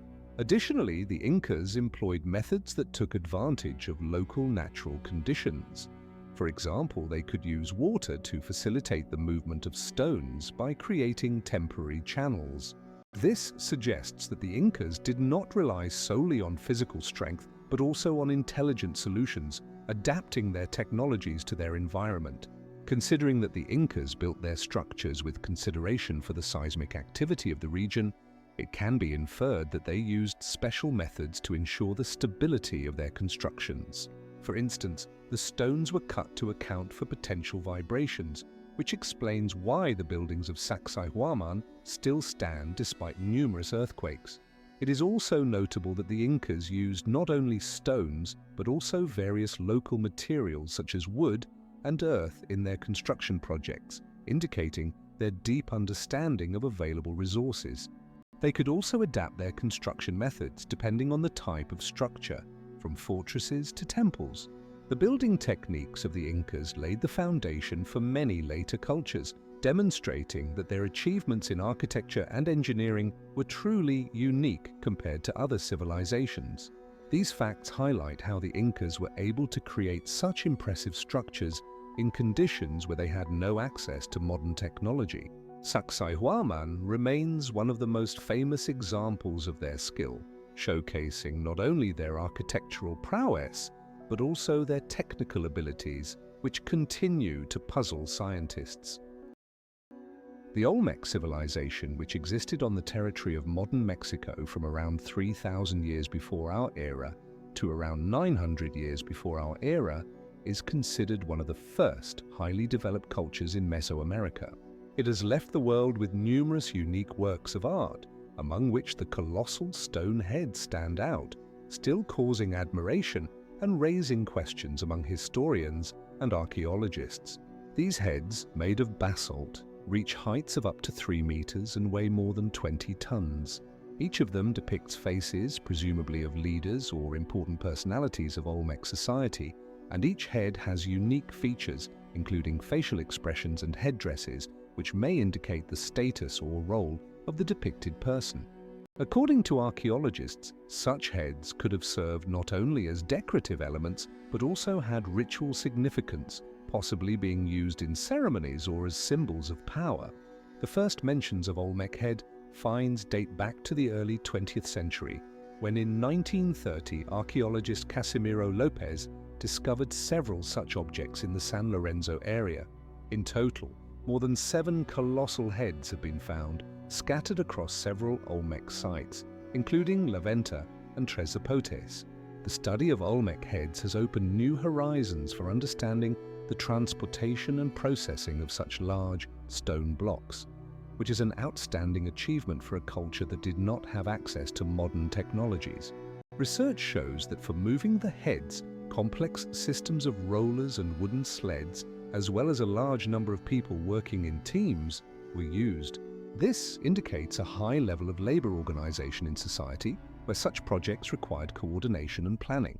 It is interesting that Olmec heads are often found in the context of other archaeological finds, such as altars and sacrificial platforms, which suggests their possible connection to religious practices. Research conducted by archaeologists such as Martin S. van Buren in 2006 also raises questions about the possible influences of Olmec culture on subsequent Mesoamerican civilizations, such as the Maya and Aztecs. For example, elements of Olmec art, such as stylized faces and certain symbols, can be traced in later cultures. This makes the Olmec civilization a significant link in the chain of development of ancient societies on the American continent. There are also theories that the colossal heads could have had astronomical significance, possibly indicating important astronomical events or being part of a calendar system. The Olmecs created complex calendar cycles that could be linked to ritual aspects of their life. It is important to note that the Olmec culture, despite its mystery and disappearance, has left an indelible mark on history, and it is thanks to such finds as the colossal heads that we can approach an understanding of their world and views. Archaeologists continue to study Olmec sites, and new finds may change our understanding of this mysterious civilization about which so little is known. 80% of Olmec finds remain unexcavated, opening new possibilities for future research. Important is also the study of the technology used to create these heads and the methods of stone processing that the Olmecs might have used, as such skills required significant skill and knowledge. Each new artifact or find may become a key to unraveling the mysteries of this ancient culture and its influence on the history of Mesoamerica. The movement of massive stone sculptures, such as the Olmec heads, raises numerous questions and theories that are still discussed by scientists. One of the most widespread theories involves the use of a system of logs to roll the huge blocks across the ground. However, such methods, considering the weight and size of the stones, seem extremely labor-intensive and inefficient. Another theory suggests that the Olmecs could have used rivers for transportation, loading the sculptures onto rafts. This explains why some heads were found near bodies of water. However, not all researchers agree with this idea, pointing out the difficulty of maneuvering such massive objects along narrow and shallow rivers. The second half of the 20th century brought new discoveries when archaeologists such as Dr. Richard A. Foster began conducting experiments to reproduce the process of moving stone sculptures. They created models and used modern materials to assess the feasibility of the log and raft idea. The results showed that even with modern technologies, this would be extremely difficult, if not impossible. Another hypothesis is that the Olmecs used the strength of a large number of people. This implies that moving one head would require several dozen people and possibly more. This raises the question of the social structure of the Olmecs, how they organized such a workforce, and what incentives they used to attract people to this work. There are also theories suggesting that the Olmecs could have used primitive mechanisms similar to cranes to facilitate the movement of stones. These mechanisms could be used in combination with logs or other means to increase efficiency. However, none of these theories have been definitively proven, and each new archaeological season brings additional questions. Even in the 21st century, despite advances in technology and scientific research, the precise methods of transporting Olmec heads remain a mystery. Discoveries like the Olmec heads continue to attract the attention not only of historians, but also of engineers and archaeologists who strive to understand how such massive objects could be moved over long distances. It is interesting that some researchers even suggest that the Olmecs could have had access to tools that we cannot currently explain. For example, the use of simple mechanisms that could significantly simplify the process. These speculations highlight how little we know about the technologies and methods used in ancient times. Ultimately, the question of transporting Olmec heads remains open, and each new discovery can change our understanding of the capabilities of ancient civilizations. It is important to note that these sculptures were not just works of art. They played a significant role in the culture and religion of the Olmecs. The Olmecs, one of the earliest complex civilizations of Mesoamerica, flourished in the tropical lands of south-central Mexico around the 2nd millennium BCE. Their culture emerged on the fertile lands of modern-day Veracruz and Tabasco states, where they developed agricultural technologies that allowed them to efficiently utilize the region's resources. Around the 8th century BCE, the Olmecs began constructing large centers such as La Venta and San Lorenzo, known for their monumental sculptures and stone platforms. These cities became important trade hubs where the Olmecs exchanged goods with neighboring regions, including cacao, which was used as currency. Archaeological excavations show that the Olmecs used a drainage system to manage water resources, enabling them to avoid floods and maintain agriculture. It is known that the Olmecs created unique rituals and ceremonies that reflected their worldview and beliefs, including a cult of fertility and veneration of deities associated with natural elements. Their stone heads, carved from basalt, can reach heights of up to 3 meters and weigh up to 20 tons, demonstrating their high level of skill and organization. The Olmecs also developed an early form of hieroglyphic writing, which served as a foundation for subsequent civilizations such as the Maya and Aztecs. An important aspect of Olmec culture was the use of ritual platforms where ceremonies and sporting events reminiscent of modern-day ball games were held. By the end of the 1st millennium BCE, the Olmec civilization began to decline, but their influence on other cultures continued for a long time. Scientific research and excavations indicate that the Olmec civilization served as a foundation for many Mesoamerican cultures, including those that emerged after them, such as the Toltecs and Maya. The Olmec civilization, which existed approximately from the 12th century BCE to the 3rd century BCE in the territory of present-day Mexico, is a unique example of early social organization in Mesoamerica. What were the social structures of this civilization? Archaeological excavations at sites such as La Venta and San Lorenzo have uncovered massive stone heads weighing several tons, indicating the presence of a highly developed society capable of organizing large-scale construction projects. Research conducted by Dr. Richard Forth in 2003 shows that the Olmecs likely had a complex hierarchy, with the elite at the top and the working class engaged in construction and agriculture. How did they handle their religious beliefs? The Olmecs worshipped numerous deities, with the deity of rain and fertility being particularly prominent, as evidenced by numerous cult artifacts including figurines and amulets found in sanctuaries. In 2006, an archaeological team led by Dr. Edward Quint discovered ritual sites at La Venta, where sacrifices were performed, further demonstrating the high level of religious practice. The Olmecs likely used rituals to unite society and strengthen social structures, as evidenced by findings in graves where not only everyday items but also ritual artifacts were placed alongside the deceased, indicating the importance of the afterlife in their cultural system. Rituals could include not only sacrifices but also celebrations that served as social bonds for different segments of the population. These aspects highlight the complexity of the Olmec civilization and its significance for subsequent Mesoamerican cultures. While the Olmecs created their monumental monuments, they also effectively managed resources, allowing them to develop agriculture, including the cultivation of corn, beans, and squash, as evidenced by the discovery of agricultural tools and field traces.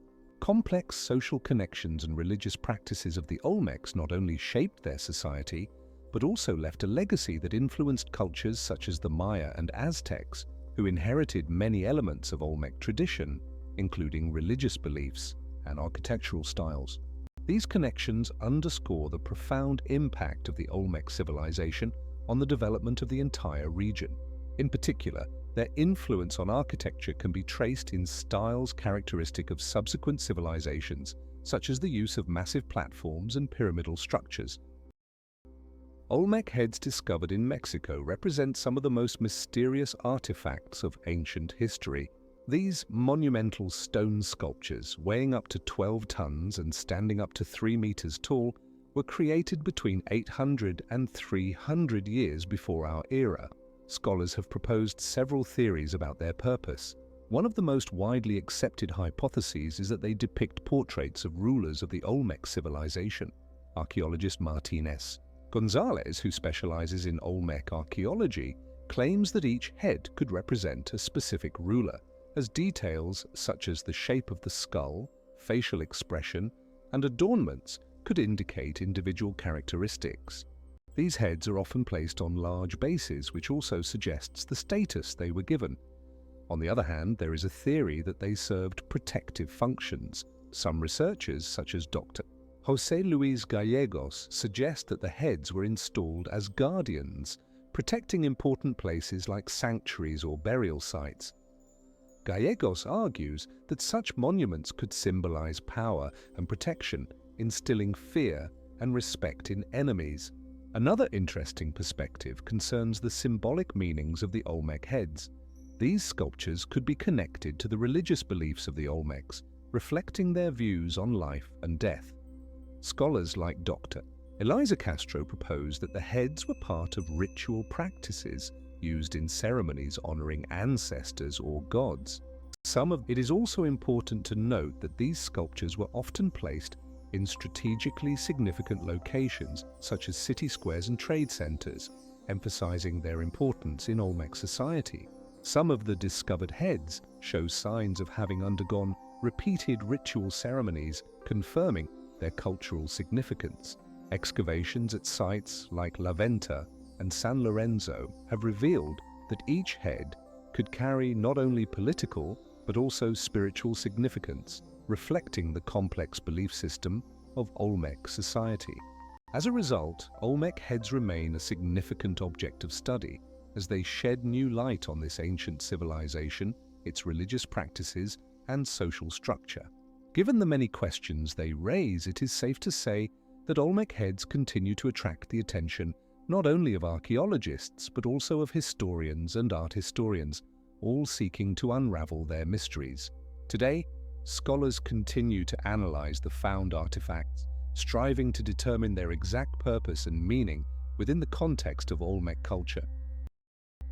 Research on Olmec heads continues to raise many questions, particularly regarding their transportation. One theory suggests that these massive stone sculptures, weighing up to 30 tons, were transported using rafts. Rafts made of reeds or wood could have been strong enough to support such a weight, but additional information is needed on how the Olmecs organized this process.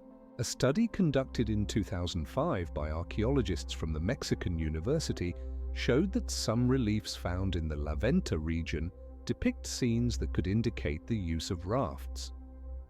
Other scholars, such as Dr. Martinez proposed an alternative hypothesis that the Olmecs might have used rollers, thick wooden logs placed under the heads, to roll them across the ground. This method would require significant effort, and successful implementation would have necessitated organizing workers capable of lifting and moving such heavy objects. In 2003, a group of archaeologists from the University of California, San Diego, conducted an experiment using logs to move stone blocks, which confirmed the feasibility of this method. However, for such work to be done, the Olmecs would have needed a high level of organizational skills and knowledge of physical laws. Additionally, it should be noted that the areas where these heads were found are located at a considerable distance from the stone sources, making the logistics of their transportation very complex. It is also important to note that Olmec cultures could have combined both methods, rafts and rollers, depending on specific conditions and terrain, making the process even more complex and intriguing. For example, in places where rivers had shallow sections, the Olmecs could have used rollers to traverse these sections, while in deeper waterways, they could have used rafts. This underscores the level of engineering prowess that existed among the Olmecs and their ability to adapt to various conditions. In 2006, archaeologists discovered traces that could indicate the use of ropes and other means to control the heads during transportation. Such findings add a new dimension to the understanding of Olmec technologies. The underground city of Derinkuyu is located in Cappadocia, Turkey, and is one of the most extensive and complex underground complexes known to humanity. Its discovery occurred in 1961 when local residents began renovating their homes and accidentally stumbled upon underground tunnels. Archaeological research conducted by Turkish scientists revealed that Derinkuyu was inhabited since the 8th century BC and was actively used until the Middle Ages. This city extends to a depth of 150 meters and comprises more than 18 levels, each serving a specific purpose. For instance, the first level contains storage facilities for food such as grain and olive oil, indicating a system of food security. Deeper, one of the most intriguing features of Derinkuyu is its ventilation system, consisting of more than 15,000 ventilation shafts that ensure fresh air circulation throughout the city. Archaeologists also found that the city was protected from external threats. Its entrance doors were made of large stone blocks and could be closed from the inside, allowing residents to remain safe during enemy attacks. Remarkably, Derinkuyu could accommodate up to 20,000 people, making it one of the largest underground shelters in history. The internal walls of the city are lined with volcanic tuff, which has excellent thermal insulation properties, maintaining a comfortable climate even in harsh winters. There are also mysterious rooms that, according to researchers, may have been used for religious rituals or as repositories for valuable artifacts. It is important to note that Derinkuyu was not only a refuge during wars but also a trade center. Its location in Cappadocia facilitated its development as a major hub on trade routes between the east and west. Archaeologists continue to excavate, and with each passing year, new levels and rooms are uncovered, adding more mysteries to this unique place. In the 12th century, during the Crusades, Derinkuyu was again used as a refuge and strategic base for defense against foreign invaders. Derinkuyu is not only an architectural marvel, but also a testament to human ingenuity in the face of complex historical realities. Derinkuyu, one of the most famous underground cities in the world, was built during the period from the 8th to the 2nd century BC, when the population of this region sought refuge from constant conflicts and invasions. Archaeologists believe that this unique structure was created by the Hittites and was then actively used by the Phrygians and other peoples, including the Romans, as a refuge during wars. On average, the city could accommodate up to 20,000 people, which is confirmed by the findings from excavations that began in 1961 under the leadership of Turkish archaeologist Ibrahim Kuna. His research showed that the underground levels of the city were meticulously designed. They included living quarters, storage facilities, wineries, and even schools. The walls and ceilings were reinforced with stone blocks, and ventilation shafts provided fresh air. The entrances to the city were concealed, making it virtually inaccessible to enemies, while the system of narrow corridors hindered the progress of enemies within the city. In total, more than 10 levels were identified, although not all of them were open to study. One of the most interesting facts is that some researchers suggest that Derinkuyu was not only used as a refuge, but also as a center for trade and exchange of cultural values between different peoples. For example, in 1989, archaeologists discovered in one of the underground city's rooms ceramic artifacts dating back to the 3rd century BC, which demonstrate the influence of Greek culture. This underscores that Derinkuyu was not just a defensive structure, but also an important cultural and economic center of its time.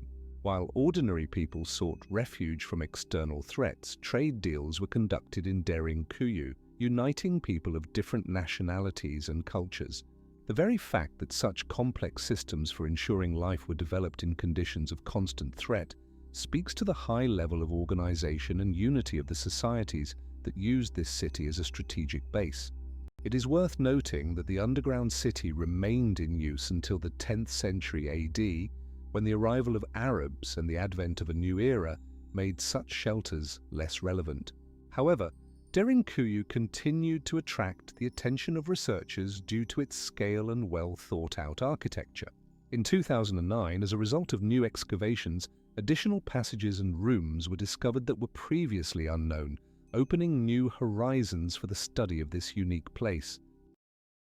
Questions about how the inhabitants of the underground city of Derinkuyu coordinated their efforts to maintain this complex structure remain open. Derinkuyu, located in the central part of Turkey, was built more than 3,000 years ago and could accommodate up to 20,000 people. The unique ventilation system, which included vertical shafts with a diameter of up to 2 meters, allowed for the necessary air circulation even in the most remote corners of the city. How did the inhabitants interact with each other in these conditions? Perhaps there were some forms of collective management or councils of elders who ensured order and resource distribution. Researchers, such as archaeologist Dr. Ahmet Koç, suggest that residents could hold meetings in central halls, which served as places for discussing important issues. It is interesting that Derinkuyu also shows signs of agriculture. Remnants of grain stored in stone containers indicate that residents organized food supplies, which also required coordination of efforts. How exactly they handled tasks related to maintaining the water supply system remains a mystery. In the underground tunnels, channels were found that could be used to distribute water from nearby sources, but how this process was organized is unclear. It is surprising that in some rooms, traces of ancient tools such as stone hammers and knives were found, indicating that residents actively engaged in the repair and maintenance of infrastructure. Just recently, in 2020, as a result of new excavations, additional passages and rooms were discovered, further highlighting the complexity and multi-level organization of this underground city. It is important to note that the residents of Derinkuyu likely faced constant challenges, including the need for protection from enemies, maintaining food and water supplies, and ensuring the safety of their families. What were their strategies in conditions of limited space and constant risk? Research shows that the presence of food and water supplies, as well as readiness to cooperate with neighbors in the underground, were key factors in survival in such extreme conditions. Findings such as ceramic vessels and food remains indicate that residents could share resources and coordinate their activities, which allowed them to survive in this unique underground world. The complex structures and vast scale of the underground city of Derinkuyu in Turkey have drawn the attention of researchers who have proposed several theories about its purpose. The main hypothesis suggests that this structure served as a refuge for local residents during periods of conflict and attacks. Archaeological finds, such as traces of fire, remnants of weapons, and even defensive barriers, indicate that residents used the underground corridors to hide from enemies. For instance, in the 12th century BC, the Hittites, a powerful ancient civilization, frequently attacked the region, and during this time, Derinkuyu could have provided a sanctuary for local communities. Additionally, The harsh climatic conditions in this area, with sharp temperature fluctuations, especially during the winter, could have contributed to the creation of an underground shelter. The ventilation systems discovered in Derinkuyu suggest that residents not only hid there, but could also stay for extended periods, including during winter months when blizzards raged above. Research conducted by Professor of Archaeology Ibrahim Kaplan shows that in certain parts of the city, special reservoirs for water storage were created, further supporting the theory of survival in challenging conditions.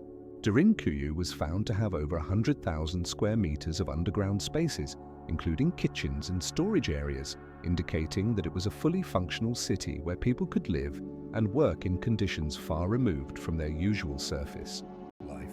It is important to note that as the threat from enemies increased, such shelters became particularly valuable to the local population, reflecting cultural aspects as well. Community bonds were strengthened as neighbors united for joint protection. The numerous entrances and exits to the underground city allowed residents to quickly evacuate in case of danger, adding an additional layer of security. Considering all these factors, it can be asserted that Derinkuyu was not just a refuge, but a complex system ensuring the survival of an entire culture.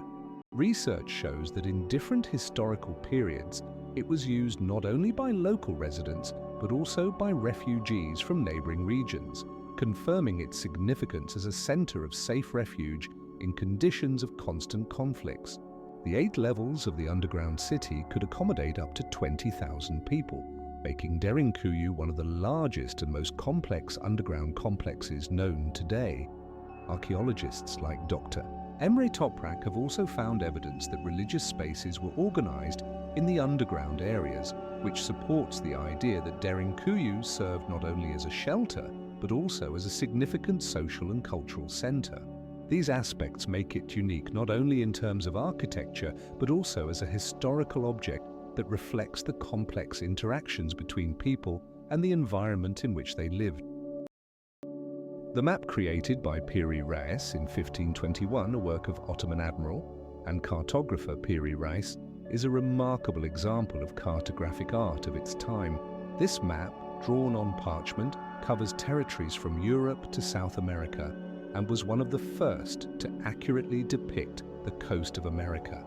Notably, the map features not only geographical objects but also various mythological elements and symbols, reflecting the cultural and scientific views of the time. Piri Reis employed a unique projection that better represented the contours of the Earth, making this map an important navigation tool for many sailors. The map also contains annotations by Piri Reis explaining his sources of information, which are valuable today for studying navigation practices of the 16th century. One of the most intriguing aspects of the map is that it shows the Antarctic coast, which was unknown to Europeans at the time, raising questions about how Piri Reis could have obtained such data. Scholars still debate whether he used hidden sources or had access to previously unknown maps. The map's detailed descriptions of coastlines and indications of the locations of various peoples and cultures, such as the Incas and Aztecs, make it a significant historical document reflecting not only geographical but also cultural connections between different civilizations. 80% of the map has been restored, but even in its current state, it remains one of the most important artifacts of cartography, showcasing the progress in understanding the world during the age of great geographical discoveries. Piri Reis also emphasized that despite its errors, the map was a step forward in navigation and geography, indicating the development of knowledge in that field.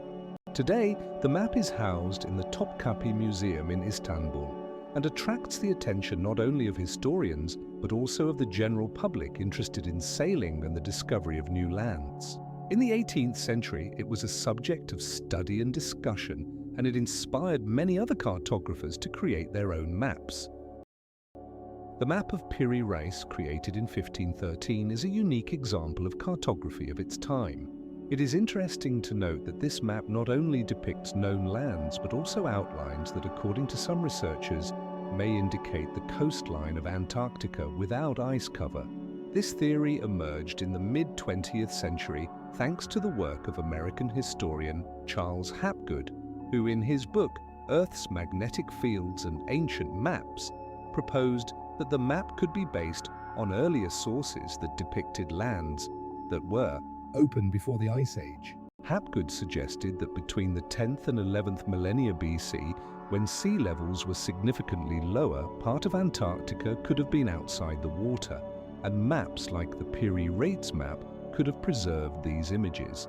Furthermore, in 2003, a group of scientists from the University of Maine, under the leadership of Dr. John Merrill, conducted an analysis of the map's outlines using modern technologies such as geographic information systems. Additionally, in 2006, researcher and geographer Graham Hancock in his book Underwater Cities also supported this version, claiming that ancient civilizations could have been much more advanced than we think and could have left maps of these territories. He points to the presence on the map of detailed images of mountain ranges that correspond to modern geographical data about Antarctica. This discovery has intensified the debate among historians and archaeologists about the possibility of a lost civilization capable of creating such maps. However, nevertheless, the Piri Reis map continues to generate interest and controversy. Its study opens new horizons for understanding not only cartography but also global history. Such discussions show that the map continues to inspire scientists to new research, and each year, new publications aimed at solving this mystery appear. In the end, the mystery of the Piri Reis map remains one of the most intriguing in the history of cartography, raising questions about what else we do not know about our past. Piri Reis was born in 1469 in the Ottoman Empire and was one of the first to use astronomical methods for creating maps. His work was based on earlier maps, including those made by renowned navigators such as Christopher Columbus. In creating his famous map, Piri Reis used approximately 20 different sources, including ancient Greek and Roman texts, as well as Arabic maps. Notably, some of his data was obtained from Spanish and Portuguese navigators who explored new lands in the Atlantic Ocean.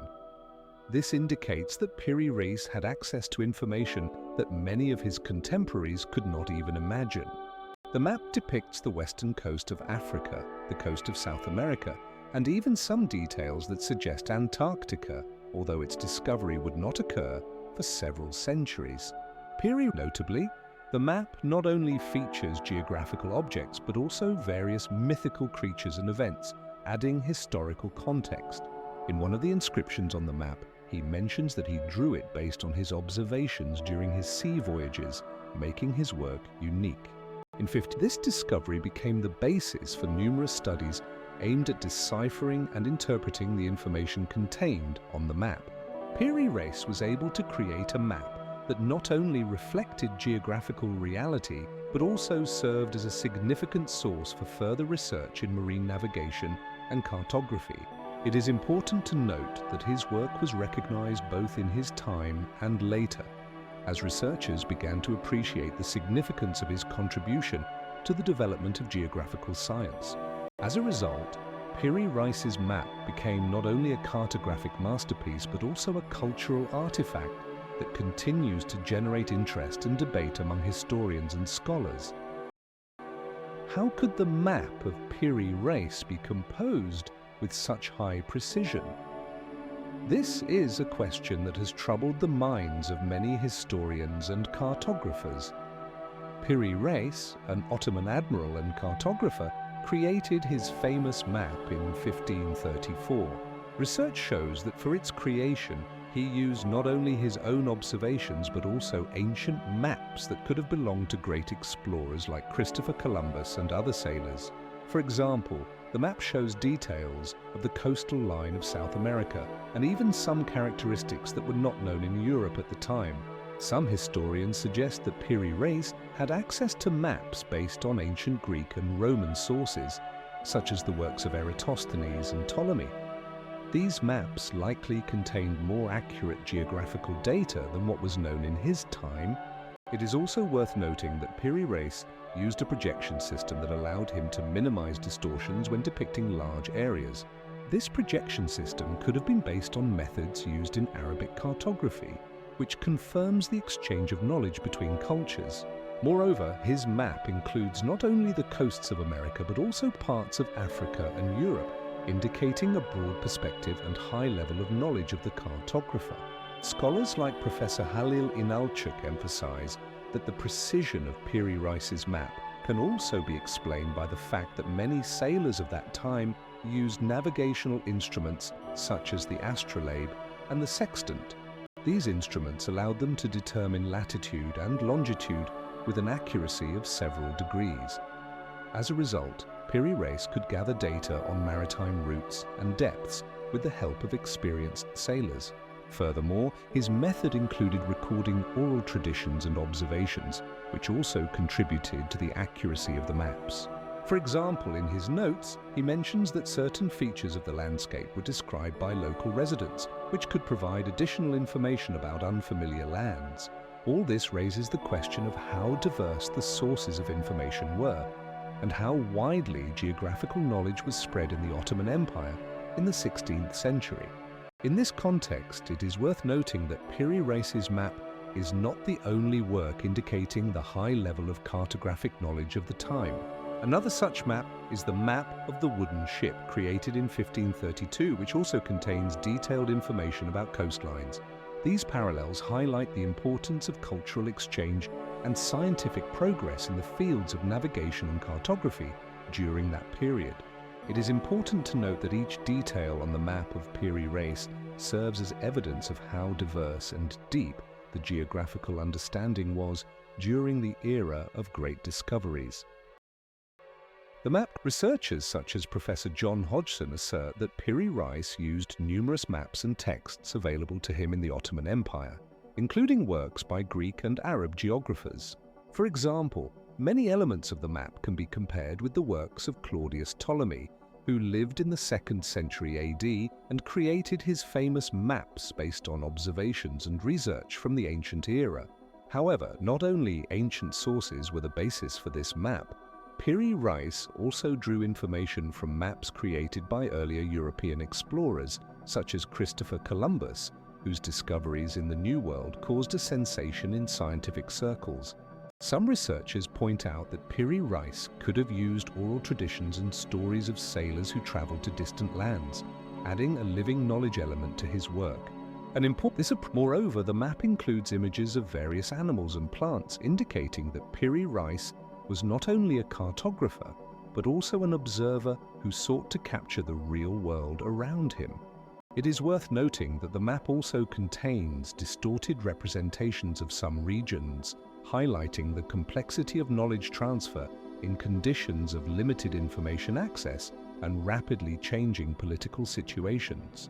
The study of Piri Reis's map opens new horizons for understanding how ancient peoples built their knowledge of the world and how they perceived geographical reality. For example, the map contains images of Antarctica, which was only discovered in the 18th century, raising many questions about the sources and methods used by Piri Reis to depict this continent. Some theories suggest that the map could have been based on earlier, now-lost maps created by ancient civilizations. It is important to remember that the Piri Reis map is not just a geographical tool, but a multi-layered cultural artifact that reflects the complex relationships between different civilizations and their knowledge of the world. In practice, this means that each image on the map is not just a geographical marker, but a whole story about how people interacted with the surrounding world. Conversely, this emphasizes the complexity and diversity of approaches to cartography in a historical context. Scientific research on the map continues, and each new fact raises more questions about the methods used by Piri Reis and the extent to which his knowledge of the world was based on previous discoveries and traditions. These aspects make the Piri Reis map not only an important document of geography, but also a key to understanding the cultural connections in the era of great discoveries. Today, scientists continue to analyze the map using modern technologies such as geographical information systems to uncover hidden details that may have been overlooked in previous research.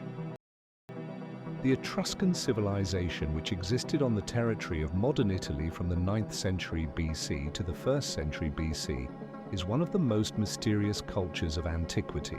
The Etruscans, as they called themselves, inhabited a region known as Etruria, which covered areas of modern Tuscany, Lazio, and Umbria. These people became famous for their outstanding achievements in architecture, art, and metallurgy. For instance, the Etruscans were the first to use arches in construction, which significantly influenced Roman architecture, as seen in the famous aqueducts of cities like Veturola. Their language belongs to an unknown group, and despite the fact that there are currently around 600 inscriptions, a full understanding of it remains unattainable.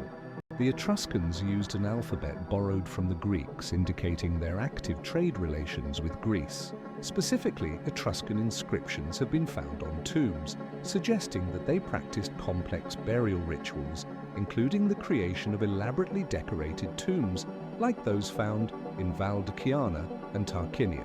It is interesting that the Etruscan language is not related to any known language, making its study particularly challenging, and there is a theory that it may be connected to the languages of neighboring peoples, such as the Ligurian language. The Etruscans left behind numerous artifacts, including ceramics, jewelry, and statuettes, which reveal their aesthetic preferences and social structures. For example, Etruscan bronze mirrors depicting mythological scenes demonstrate their complex beliefs and high level of skill in metallurgy. An important aspect of their culture was the organization of cities. The Etruscans built their cities according to a plan, which was innovative for the time, with a clear grid of streets and public buildings such as temples and markets. This way of life became the basis for the subsequent development of Roman urbanism, highlighting the influence of the Etruscans on the Romans. Unfortunately, the Etruscan civilization began to decline in the 3rd century BC as Rome expanded, absorbing Etruscan cities one by one. As a result, by the 1st century BC, the Etruscans became part of Roman society, and their language and culture gradually disappeared. It is interesting that Etruscan culture had a significant impact on early Roman religion, especially in matters of divination and rituals. In particular, the Romans adopted from the Etruscans the practice of augury and the study of the entrails of sacrificial animals, which became an important part of Roman religious ceremonies. The Etruscans also developed a unique water supply system that included aqueducts and sewers, significantly improving sanitary conditions in their cities. For example, the aqueduct in Clotilde, built in the 5th century BC, demonstrates their advanced engineering skills. The Etruscans truly left a deep mark on history, but their language and culture remain a mystery to us. Etruscan inscriptions consisting of short phrases have been discovered in various places, but only a few have been deciphered. One example is the inscription on a mirror found in Tarquinia, which mentions a woman's name, giving insight into the role of women in Etruscan society. The Etruscans did not simply disappear, they became part of a broader history, but their contribution to civilization remains noticeable even today. The origin of the Etruscan language continues to be a subject of debate among linguists and historians. Etruscan, which was spoken in the territory of modern Italy from around the 9th century BC to the 1st century AD, lacks clear parallels among known languages. Some researchers, such as Italian linguist Alberto Traglia, suggest that it may be related to languages belonging to so-called isolated language groups, like those spoken in Anatolia, but the evidence for this theory remains controversial. Etruscan used its own alphabetic script based on Greek, indicating cultural ties between the Etruscans and Greek colonists. Notably, there are only about 300 inscriptions in Etruscan, making it one of the most mysterious languages of antiquity. These inscriptions, found on tombs and monuments, exhibit syntactic and grammatical features that have no counterparts in other languages known at the time. Linguists like Giancarlo Bozzi note that Etruscan was probably not an Indo-European language, casting doubt on many standard theories about the origins of European languages. There are also speculations about a connection between Etruscan and some languages spoken in modern Caucasian regions, such as those belonging to the Kartvelian group, but these hypotheses require further study. It is important to note that the study of the Etruscan language and its writing system is still ongoing, and each new discovery can change our understanding of this language and its place in history. One of the most famous examples is the inscription on the renowned Etruscan mirror, found in one of the tombs, which contains names and words that remain untranslatable to this day. This mystery has captivated researchers for many years and underscores how little we know about Etruscan culture and its language. Meanwhile, the connection between Etruscan and other ancient languages remains a topic of discussion. The Etruscans did not leave behind extensive literary works, making the task of understanding their language even more challenging. Consequently, questions about the origin and evolution of the Etruscan language, as well as its connection to other language groups, remain open for further research. Scholars continue to analyze existing inscriptions and search for new findings that could shed light on this complex issue. One such recent discovery is in Tuscany, where archaeologists found several new inscriptions, offering hope for a deeper understanding of the Etruscan language and its peculiarities. The Etruscans were a mysterious civilization that flourished on the territory of modern Tuscany from the 9th century BC to the 1st century BC. Their territory, known as Etruria, encompassed cities such as Florence, Siena, and Volterra. The Etruscans left behind numerous monuments, including magnificent tombs adorned with frescoes and statues that reflected their cultural and religious practices. One of them, the Etruscans were renowned for their skills in metallurgy, particularly in the production of bronze artifacts, and they created complex water supply systems such as aqueducts and sewerage. Their urban architecture also impressed contemporaries. Etruscan cities had straight streets, public squares, and temples built in a distinctive style. Language: the Etruscans actively traded with neighboring peoples, including the Greeks and Carthaginians, fostering cultural exchange. Their wealth was evident in exquisite works of art and jewelry made of gold and precious stones. For example, in the tomb of Ricci found in Castel Gandolfo, golden jewelry made using the filigree technique was discovered. The Etruscans also developed a unique religious system with numerous gods, and their rituals often included sacrifices, underscoring their connection to the spiritual world. However, their legacy continues to live on and influence Italian culture and architecture. The Etruscans left an enduring mark on history, and their achievements in various fields continue to fascinate researchers and history enthusiasts. Recent research over the past decades has uncovered new artifacts that further our understanding of this enigmatic civilization. For example, in 2021, Italian archaeologists discovered unique ceramic vessels dating back to the 3rd century BC, adorned with complex geometric patterns characteristic of Etruscan culture. The Etruscans, who lived on the territory of present-day Tuscany from the 9th century BC to the present, created a complex social structure that continues to fascinate historians. What were their social classes and how did they interact? The Etruscan social organization was divided into several layers. At the top were the aristocrats and priests who controlled the religious and political aspects of life. The middle class consisted of landowners and craftsmen, while at the bottom were the slaves who performed heavy labor. How did this affect their religious beliefs? The Etruscans were polytheists and worshipped many gods, each responsible for different aspects of life. For example, Tinia was the god of the sky and thunder, while Sithona was the goddess of death. These gods not only determined the daily life of the Etruscans, but also influenced political decisions.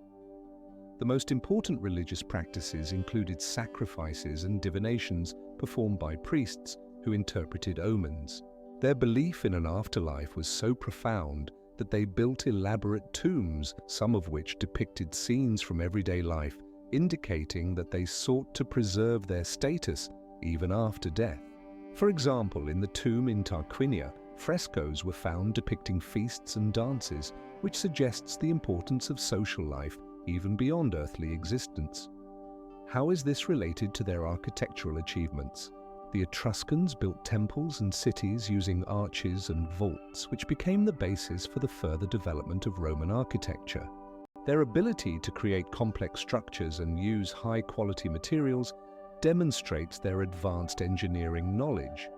It is also worth noting that the Etruscans used a unique writing system that influenced the Latin alphabet. An important aspect of their culture was art, including sculpture and ceramics, which were characterized by bright colors and detail. Ceramics found in tombs often depicted gods and mythological scenes, reflecting their religious beliefs and social norms. For example, in the 14th century BC, the Etruscans began producing ceramics with black and red glaze, which became a symbol of their cultural identity. How did the Etruscans influence the development of neighboring cultures? Their trade connections with the Greeks and Carthaginians facilitated the exchange not only of goods, but also of ideas, contributing to cultural enrichment. The Etruscans also played a key role in the formation of Rome, transmitting their knowledge of urban planning and construction. This cultural exchange continued until Rome absorbed Etruscan cities, and their influence on Roman culture became evident in architecture and religion. It is important to note that despite the disappearance of the Etruscan language and culture, traces of their achievements continue to be present in Italian history. The Etruscans created the first organized cities in Italy, such as Veii and Tarquinia, which served as models for Roman colonies. The Etruscan language, unique and enigmatic, continues to captivate the attention of linguists and historians. There are two main theories regarding its origin. The first, Bennett, in his work, The Etruscans and Their Language, argues that some lexical elements and grammatical structures of the Etruscan language can be compared to ancient Anatolian languages such as Hittite. For instance, many Etruscan words like mas, meaning man, and tul, meaning life, have parallels in the Hittite language. However, critics of this theory point out the lack of sufficient evidence for migration and suggest that many of these similarities may be due to chance. The second theory, more widely accepted among scholars, posits that the Etruscan language developed directly on Italian soil, influenced by local languages and dialects. This view is supported by the work of linguists like Gianni Mari, who points to elements in the Etruscan language that resemble those in Central Italian languages such as Umbrian and Latin. For example, some Etruscan words like sere, meaning land, have counterparts in Latin, indicating local development of the language. Comparative study of phonetic and morphological features also shows that the Etruscan language may belong to a broader language family that developed in this region. Moreover, the Etruscan language has unique characteristics. It uses 26 letters in its alphabet, which likely originated from the Greek alphabet, but with certain modifications characteristic of Etruscan culture. Currently, only about 10,000 Etruscan inscriptions are known, most of which are short and lack complex grammatical structures, making a full understanding of the language difficult. It is important to note that the Etruscan language has no direct descendants, making its study particularly challenging and intriguing. Unlike more well-known languages such as Latin, the Etruscan language has left us only fragments, and perhaps it is these very fragments that hold the key to its origins and development. Research continues, and new discoveries may still change our understanding of where the Etruscans came from and how their language evolved. For example, in 2018, archaeologists in Tuscany discovered an inscription in Etruscan containing more than 100 words, providing new material for analysis. The legend of Atlantis, as described by Plato in his dialogues Timaeus and Critias, tells of a great civilization that existed more than 9,000 years before his time, around 11,000 years ago. Plato describes Atlantis as a powerful state located beyond the Pillars of Hercules, that is, the modern Strait of Gibraltar.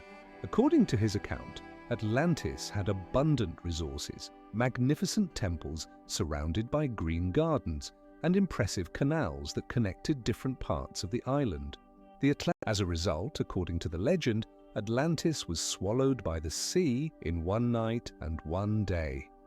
This story has captivated researchers and writers for centuries, giving rise to numerous theories about the location of Atlantis. Some scientists point to islands in the Aegean Sea, such as Santorini, as possible locations where this mysterious civilization might have existed.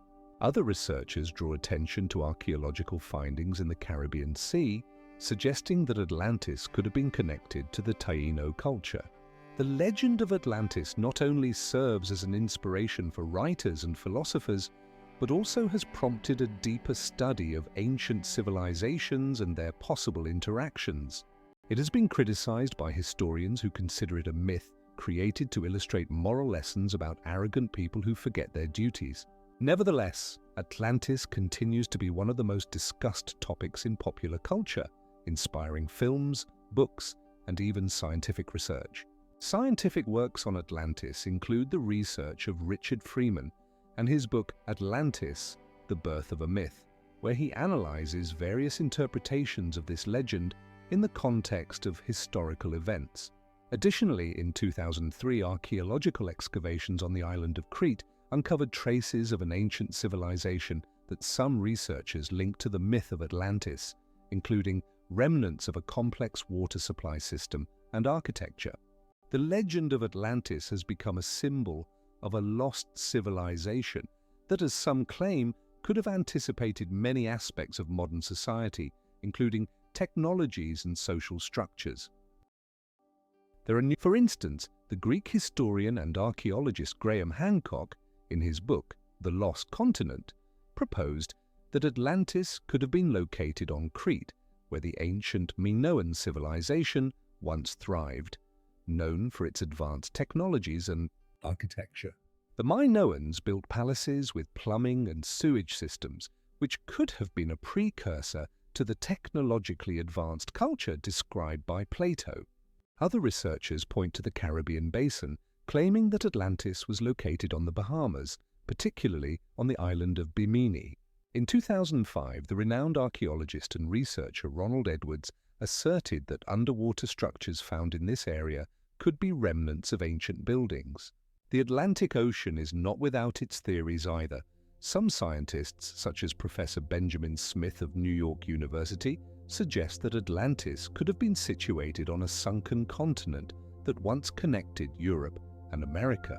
In this context, it is worth noting that underwater research in this region over the past 2 decades has confirmed the presence of ancient structures that may be related to human activity. Intriguingly, some researchers have even proposed that Atlantis could have been located in Antarctica. In 2011, researcher Eric van Dynen, in his book The Mysteries of the Ancient World, claimed that beneath the ice of Antarctica could lie the remnants of an ancient civilization that left traces on the surface of the Earth, which became visible only after the ice melted. This theory is based on satellite images showing geometrically regular shapes reminiscent of structures. All these theories confirm that the question of Atlantis' location remains open and is actively discussed in scientific circles. Each proposed location evokes both interest and skepticism, and currently there is no consensus on where this lost civilization might have been situated. 80 years ago, in 1930, researcher Larry King even suggested that Atlantis could have been located in the vicinity of the Azores, where underwater structures resembling the remains of ancient cities were found.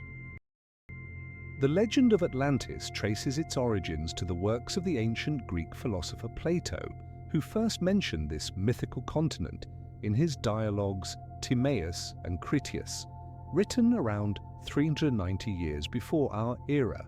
In these texts, Plato describes Atlantis as a powerful civilization that existed 9,000 years before his time and was located beyond the Pillars of Hercules, which many researchers interpret as the modern-day Strait of Gibraltar. Plato asserts that Atlantis was wealthy and prosperous, with magnificent architecture including grand temples and palaces built of gold and marble. He describes how the Atlanteans, initially possessing high moral qualities, eventually succumbed to vice, leading to their downfall. Plato claims that the gods were angered by Atlantis, and in one day submerged it in the sea, leaving only myths and legends for future generations.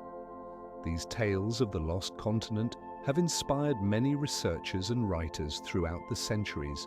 The 18th and 19th centuries saw a surge of interest in Atlantis, with philosophers and scientists like Immanuel Kant and Aristide Claus attempting to determine its location and understand its significance.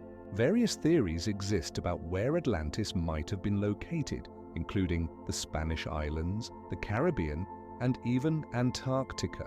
Some archaeological excavations on Crete, particularly in Knossos, revealed complex palace complexes and a developed culture, fueling speculation about a possible connection to Plato's legend. In the 20th century, interest in Atlantis was renewed through books like Atlantis, The Lost Continent by Edgar Cayce, which popularized ideas about a submerged civilization. At this time, scholars and writers began to consider Atlantis as a metaphor for discussing moral and social issues, such as the consequences of excessive ambition and the loss of spiritual values. Despite its popularity, archaeological evidence for the existence of Atlantis remains highly controversial. To this day, there are no concrete proofs confirming the existence of this continent, and many researchers consider it a myth. Nevertheless, the study of Atlantis continues to attract attention and inspire new research and theories.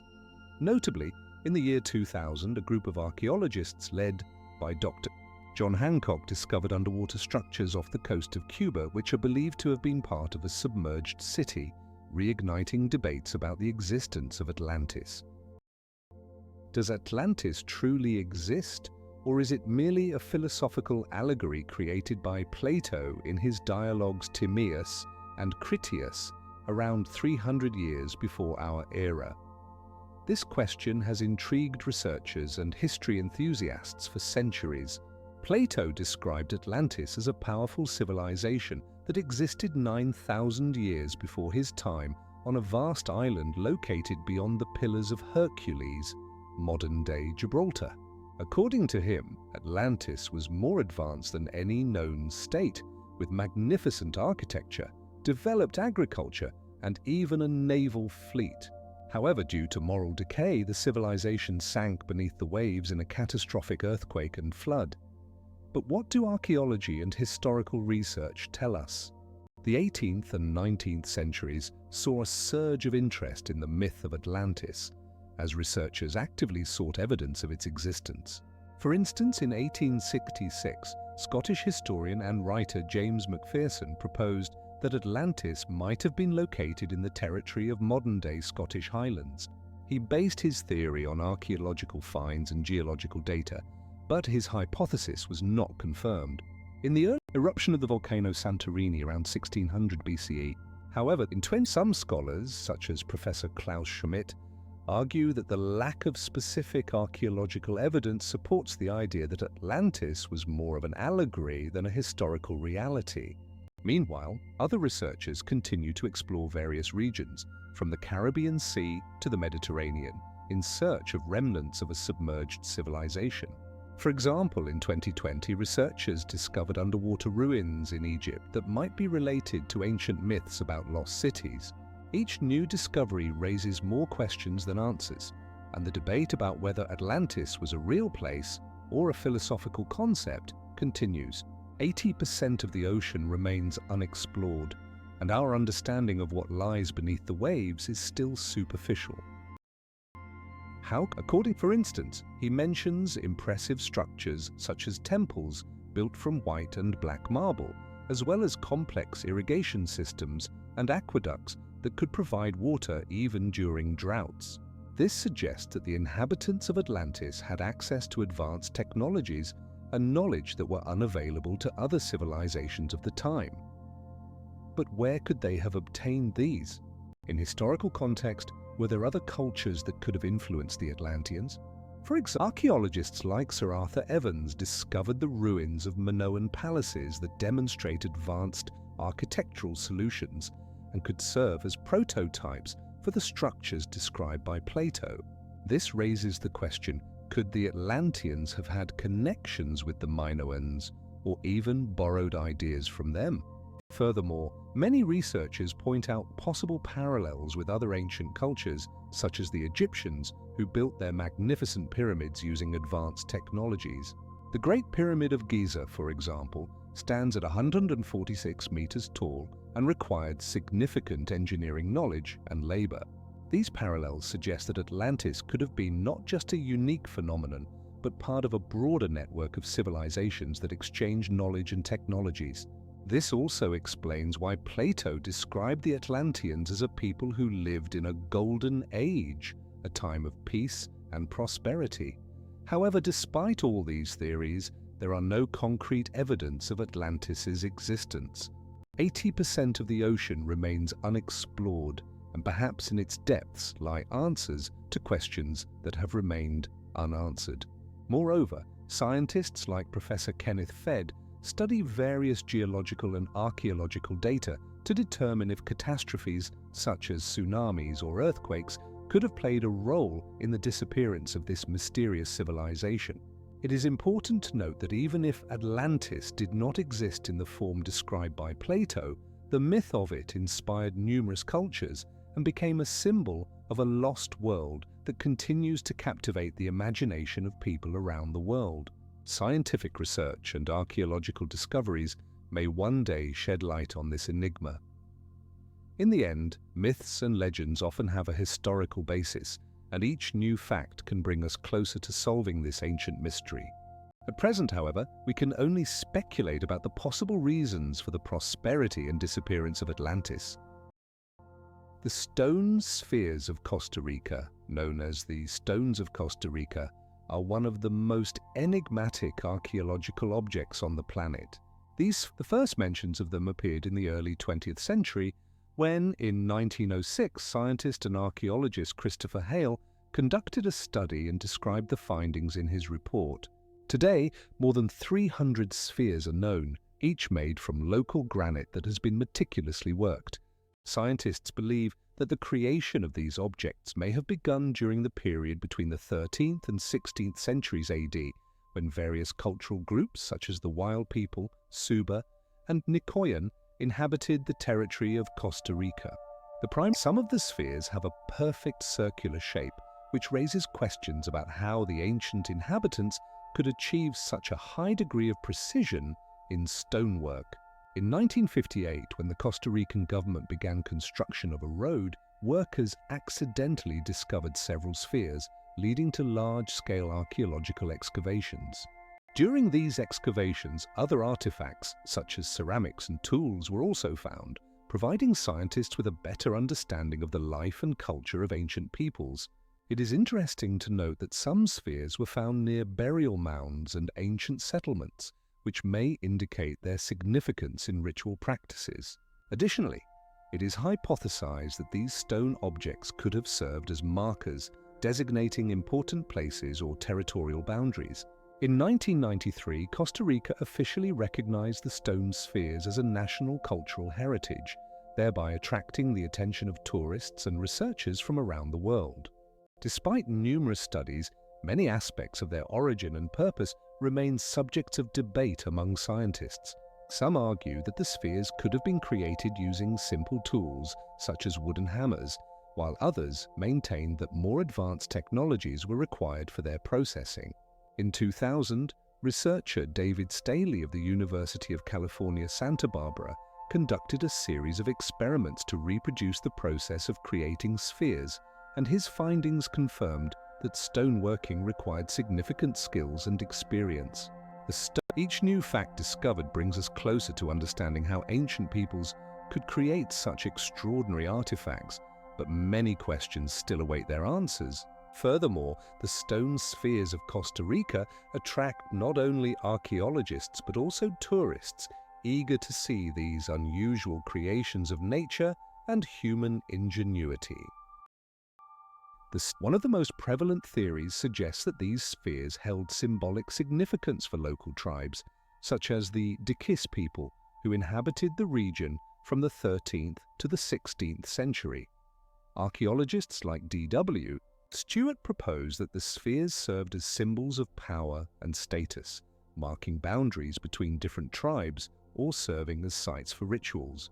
This is supported by findings that indicate the presence of ancient dwellings and ritual objects around some of the spheres. Another theory links these spheres to astronomical observations. Some scientists, including Dr. M.R. Gonzalez, argue that the arrangement of the spheres could point to significant astronomical events, such as equinoxes and solstices. Their research shows that several spheres are aligned with the sunrise on specific days of the year. This astronomical connection might suggest that the spheres were used to create a calendar or to plan agricultural cycles. However, not all researchers agree with this view. Some, like Professor K.H. Fernandez, believe that such interpretations overstate the sphere's astronomical significance and that their primary function could have been artistic. They emphasize that the spheres vary in size and shape, with some reaching a diameter of nearly 2 meters, indicating a complex and labor-intensive creation process requiring high skill and coordination. Unlike it is in research continues, and new excavations may provide additional data to definitively determine their purpose.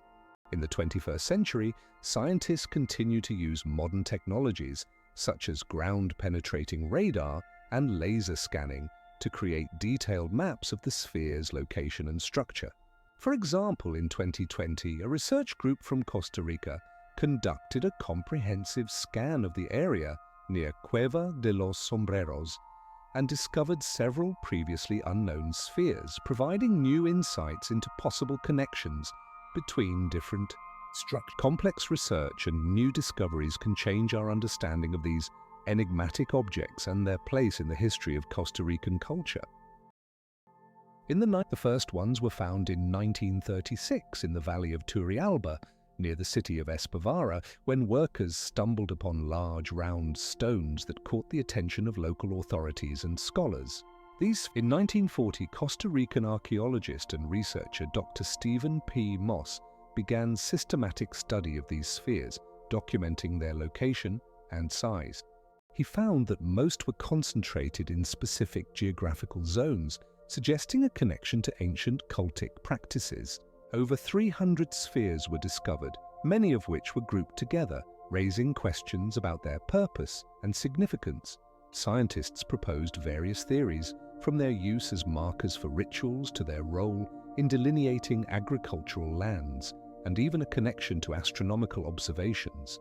Analysis of the materials used to create the spheres showed they were carved from local rocks such as basalt and granite, likely with stone tools found in the same regions.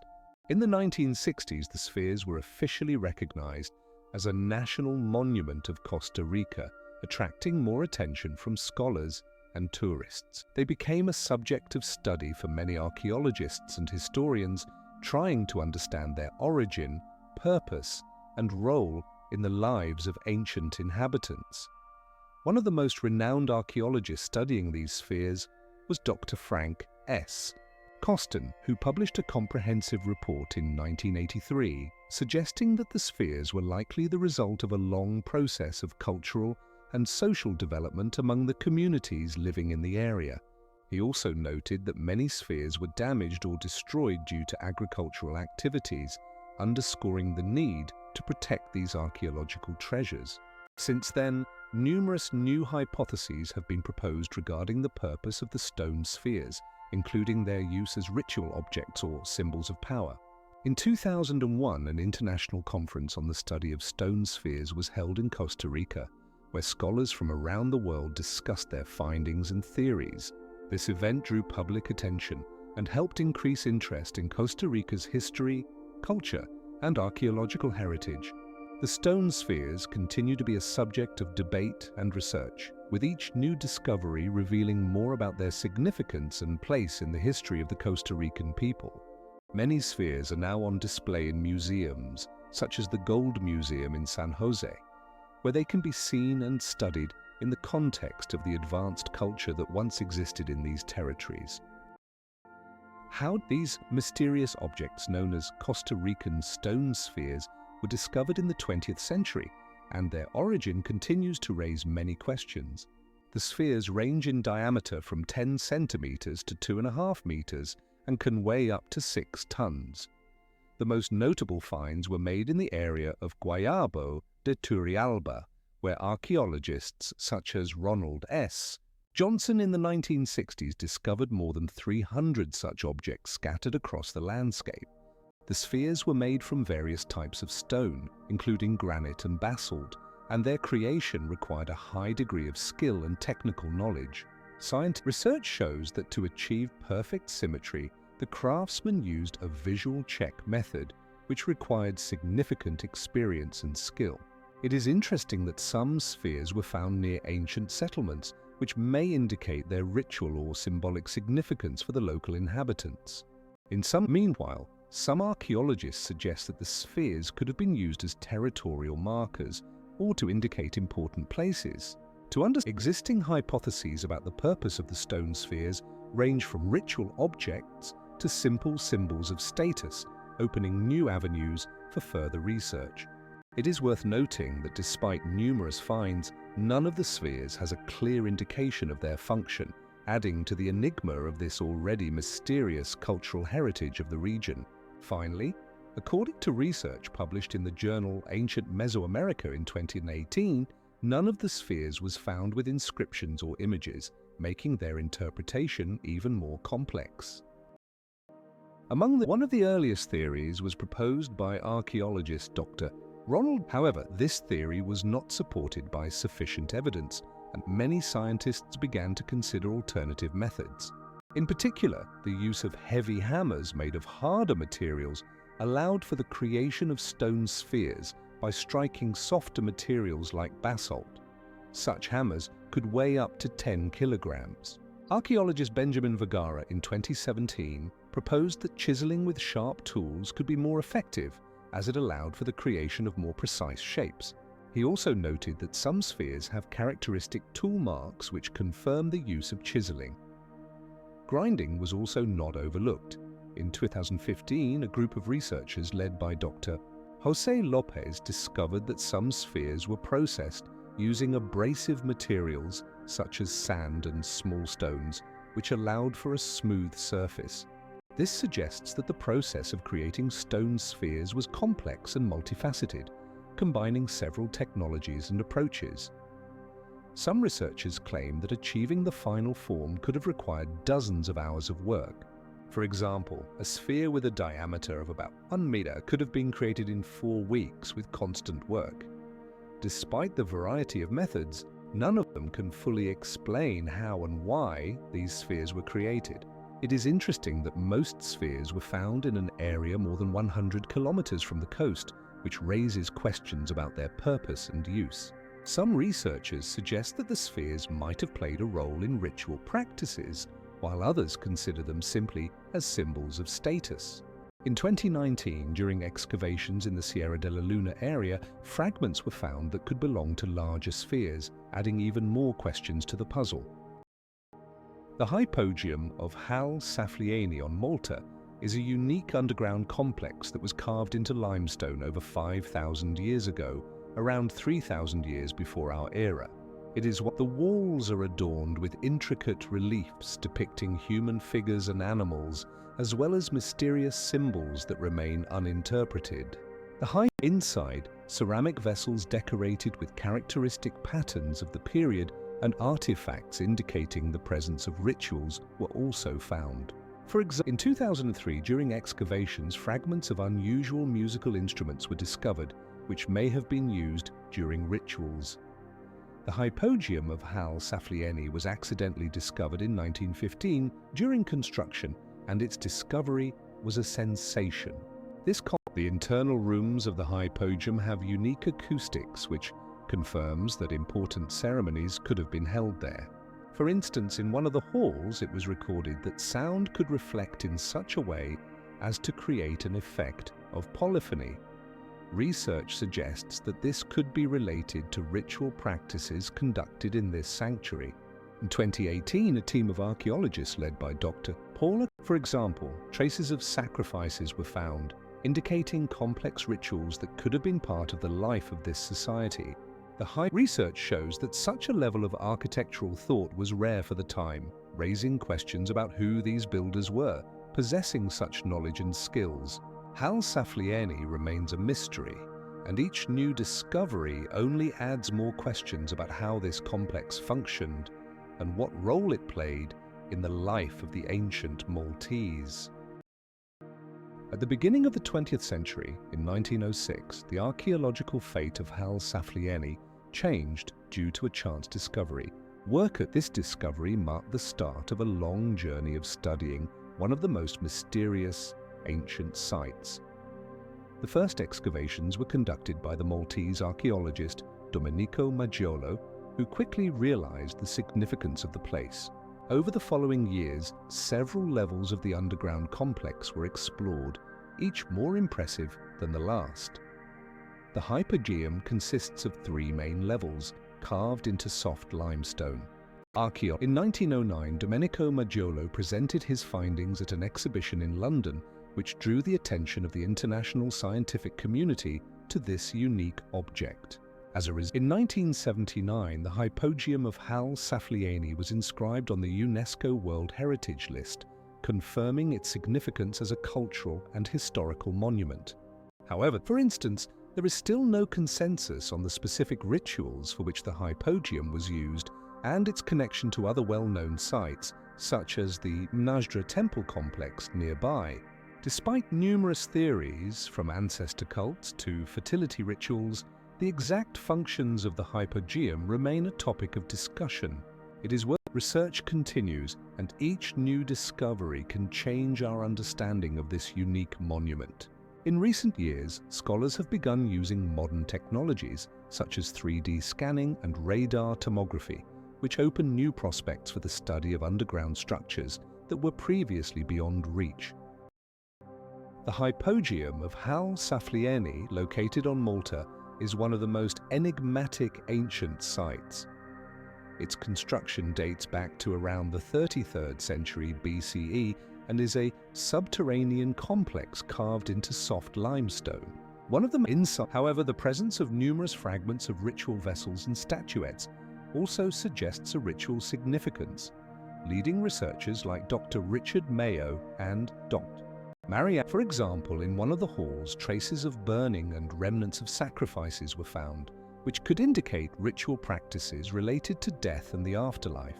Additionally, the architectural features of the hypogeum, such as its complex system of passages and chambers, create an acoustic resonance effect, which may be connected to ritual activities. The hypogeum is also notable for its unique construction, with ceilings reaching heights of up to 7 meters, giving it a majestic appearance. Despite it is based on ongoing excavations and research, scholars continue to uncover new aspects of this remarkable structure, which may still hold many secrets. In particular, in 2020, new layers containing artifacts were discovered, which may shed light on the cultural practices of ancient Maltese inhabitants. This process was complex and labor-intensive. Archaeologists believe that local residents began using simple tools such as stone chisels and hammers as early as the 3rd millennium BCE to create massive chambers and corridors that now form this underground complex. The most impressive of these is the central chamber, which is over 7 meters high and features a complex system of columns supporting the ceiling. Archaeological findings indicate that while manual tools were used, more advanced methods, such as the use of wooden structures to support carved sections, were also employed, confirming the presence of sophisticated technologies.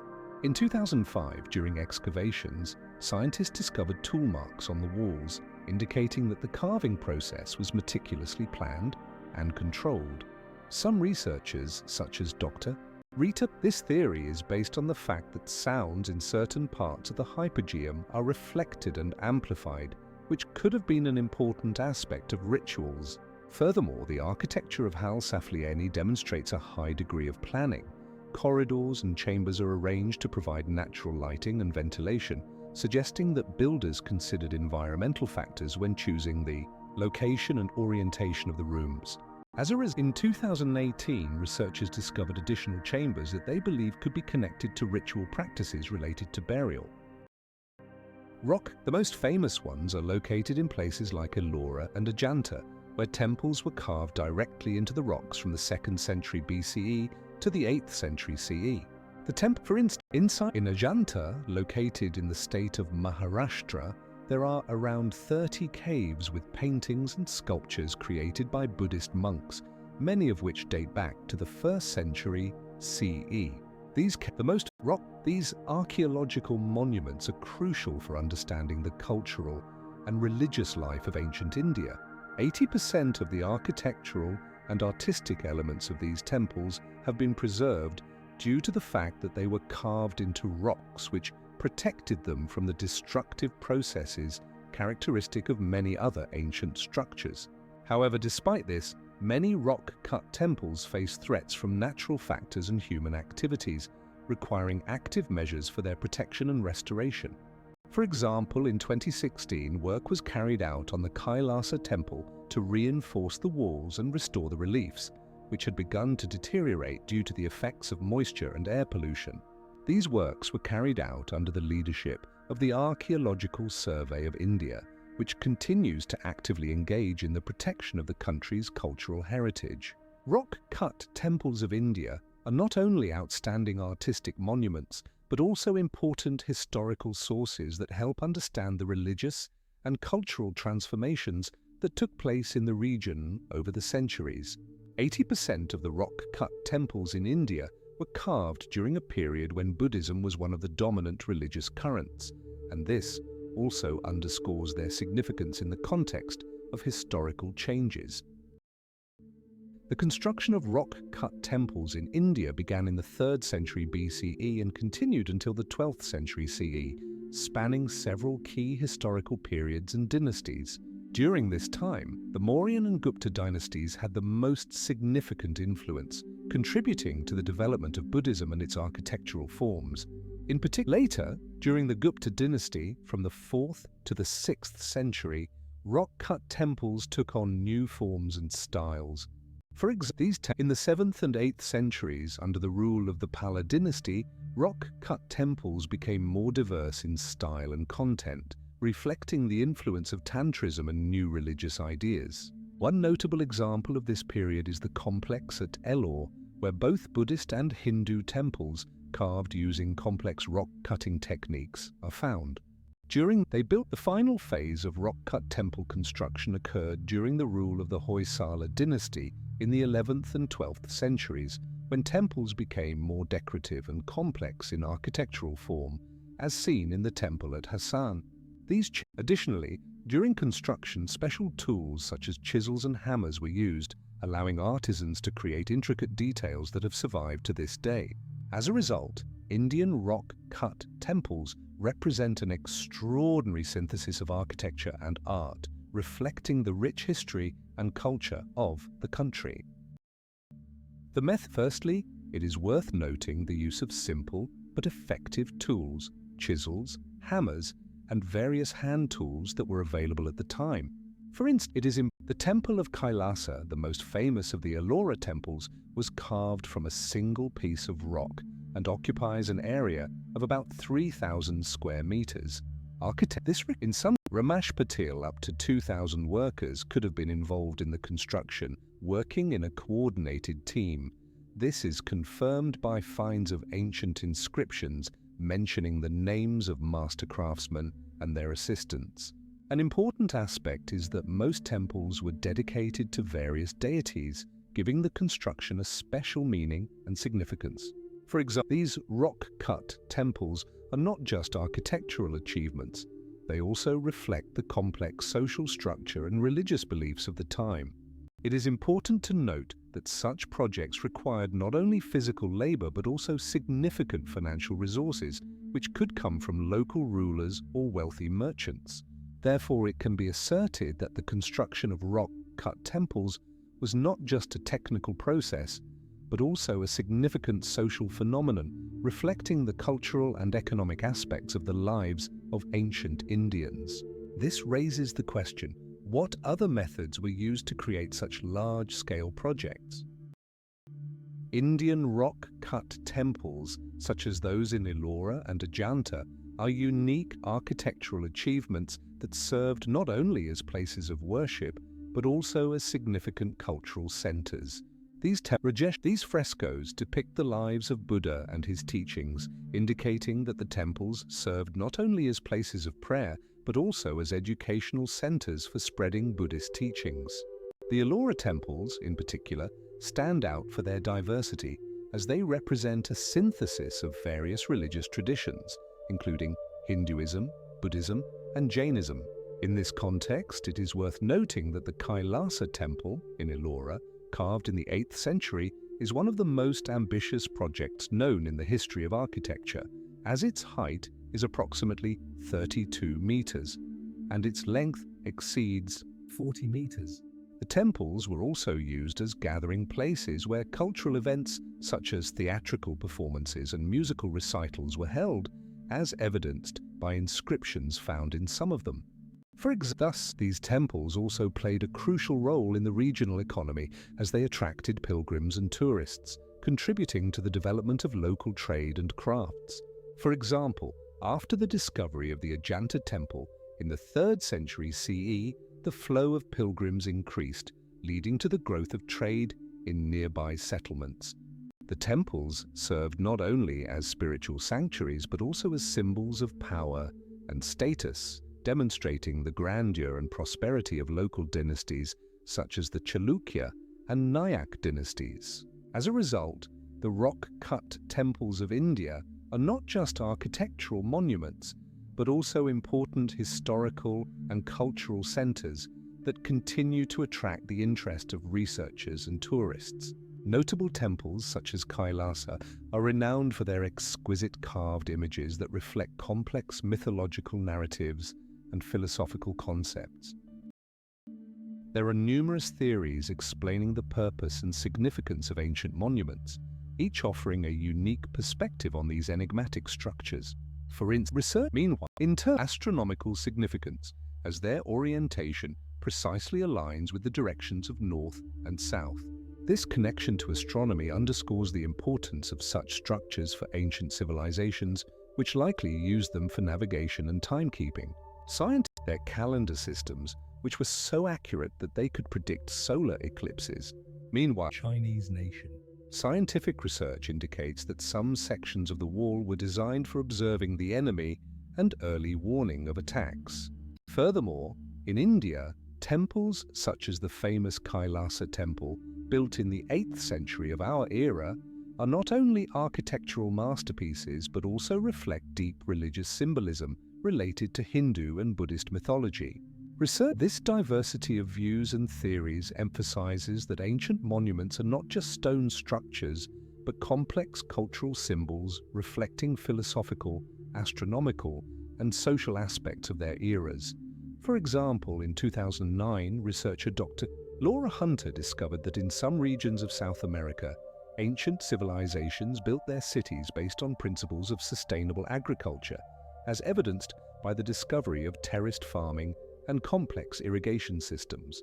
These systems not only provided food for the growing population, but also played a key role in shaping the social structure of society. As a result, ancient monuments become not just objects of study, but important keys to understanding the lives and cultures of those who created them. The perception of these monuments changes over time, and each new archaeological layer reveals new horizons for research and discussion among historians and archaeologists. For instance, this temple, according to the findings, was not only a religious center but also a place of active trade. The significance of such a discovery lies not only in the artifacts themselves but also in the fact that they allow us to reconstruct the connections between different cultures that existed at that time.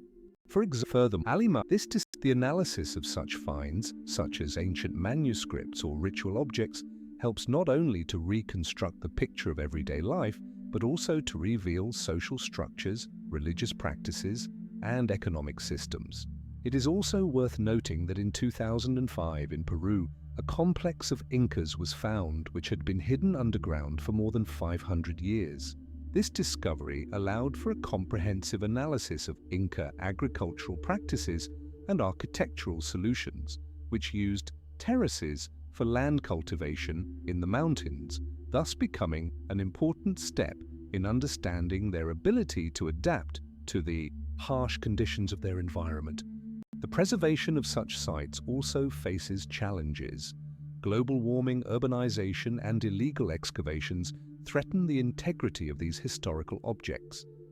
These factors underscore the importance of international cooperation in the field of archaeology and the preservation of cultural heritage, which in turn requires active participation from governments and local communities. There are also numerous programs and initiatives aimed at educating local populations about the importance of preserving archaeological sites, such as projects in Egypt and Mexico, where residents participate in excavations and the study of their history. These efforts not only contribute to the protection of sites, but also help to form a sense of identity and pride among the local population. Moreover, conducting scientific research and publishing the results in specialized journals, such as Journal of Archaeological Science and Antiquity, helps to disseminate knowledge and engage a broader audience in the discussion of archaeological finds and their significance for human history. For example, a group of researchers from the University of California published the results of their studies on ancient civilizations of Central America and their interaction with ecosystems in 2020. In this context, archaeology does not just study the past, but also opens new horizons for understanding the relationships between humans and nature. It is important to note that each discovery in this field adds a new piece to the vast puzzle of human history, and that is why archaeological sites continue to be the subject of active study and discussion. In 2020 in Spain, a group of archaeologists led by Dr. Juan Martinez unearthed an ancient Roman villa with beautifully preserved mosaics dating back to the 1st century CE. These mosaics are not only works of art, but also provide important information about Roman culture and daily life.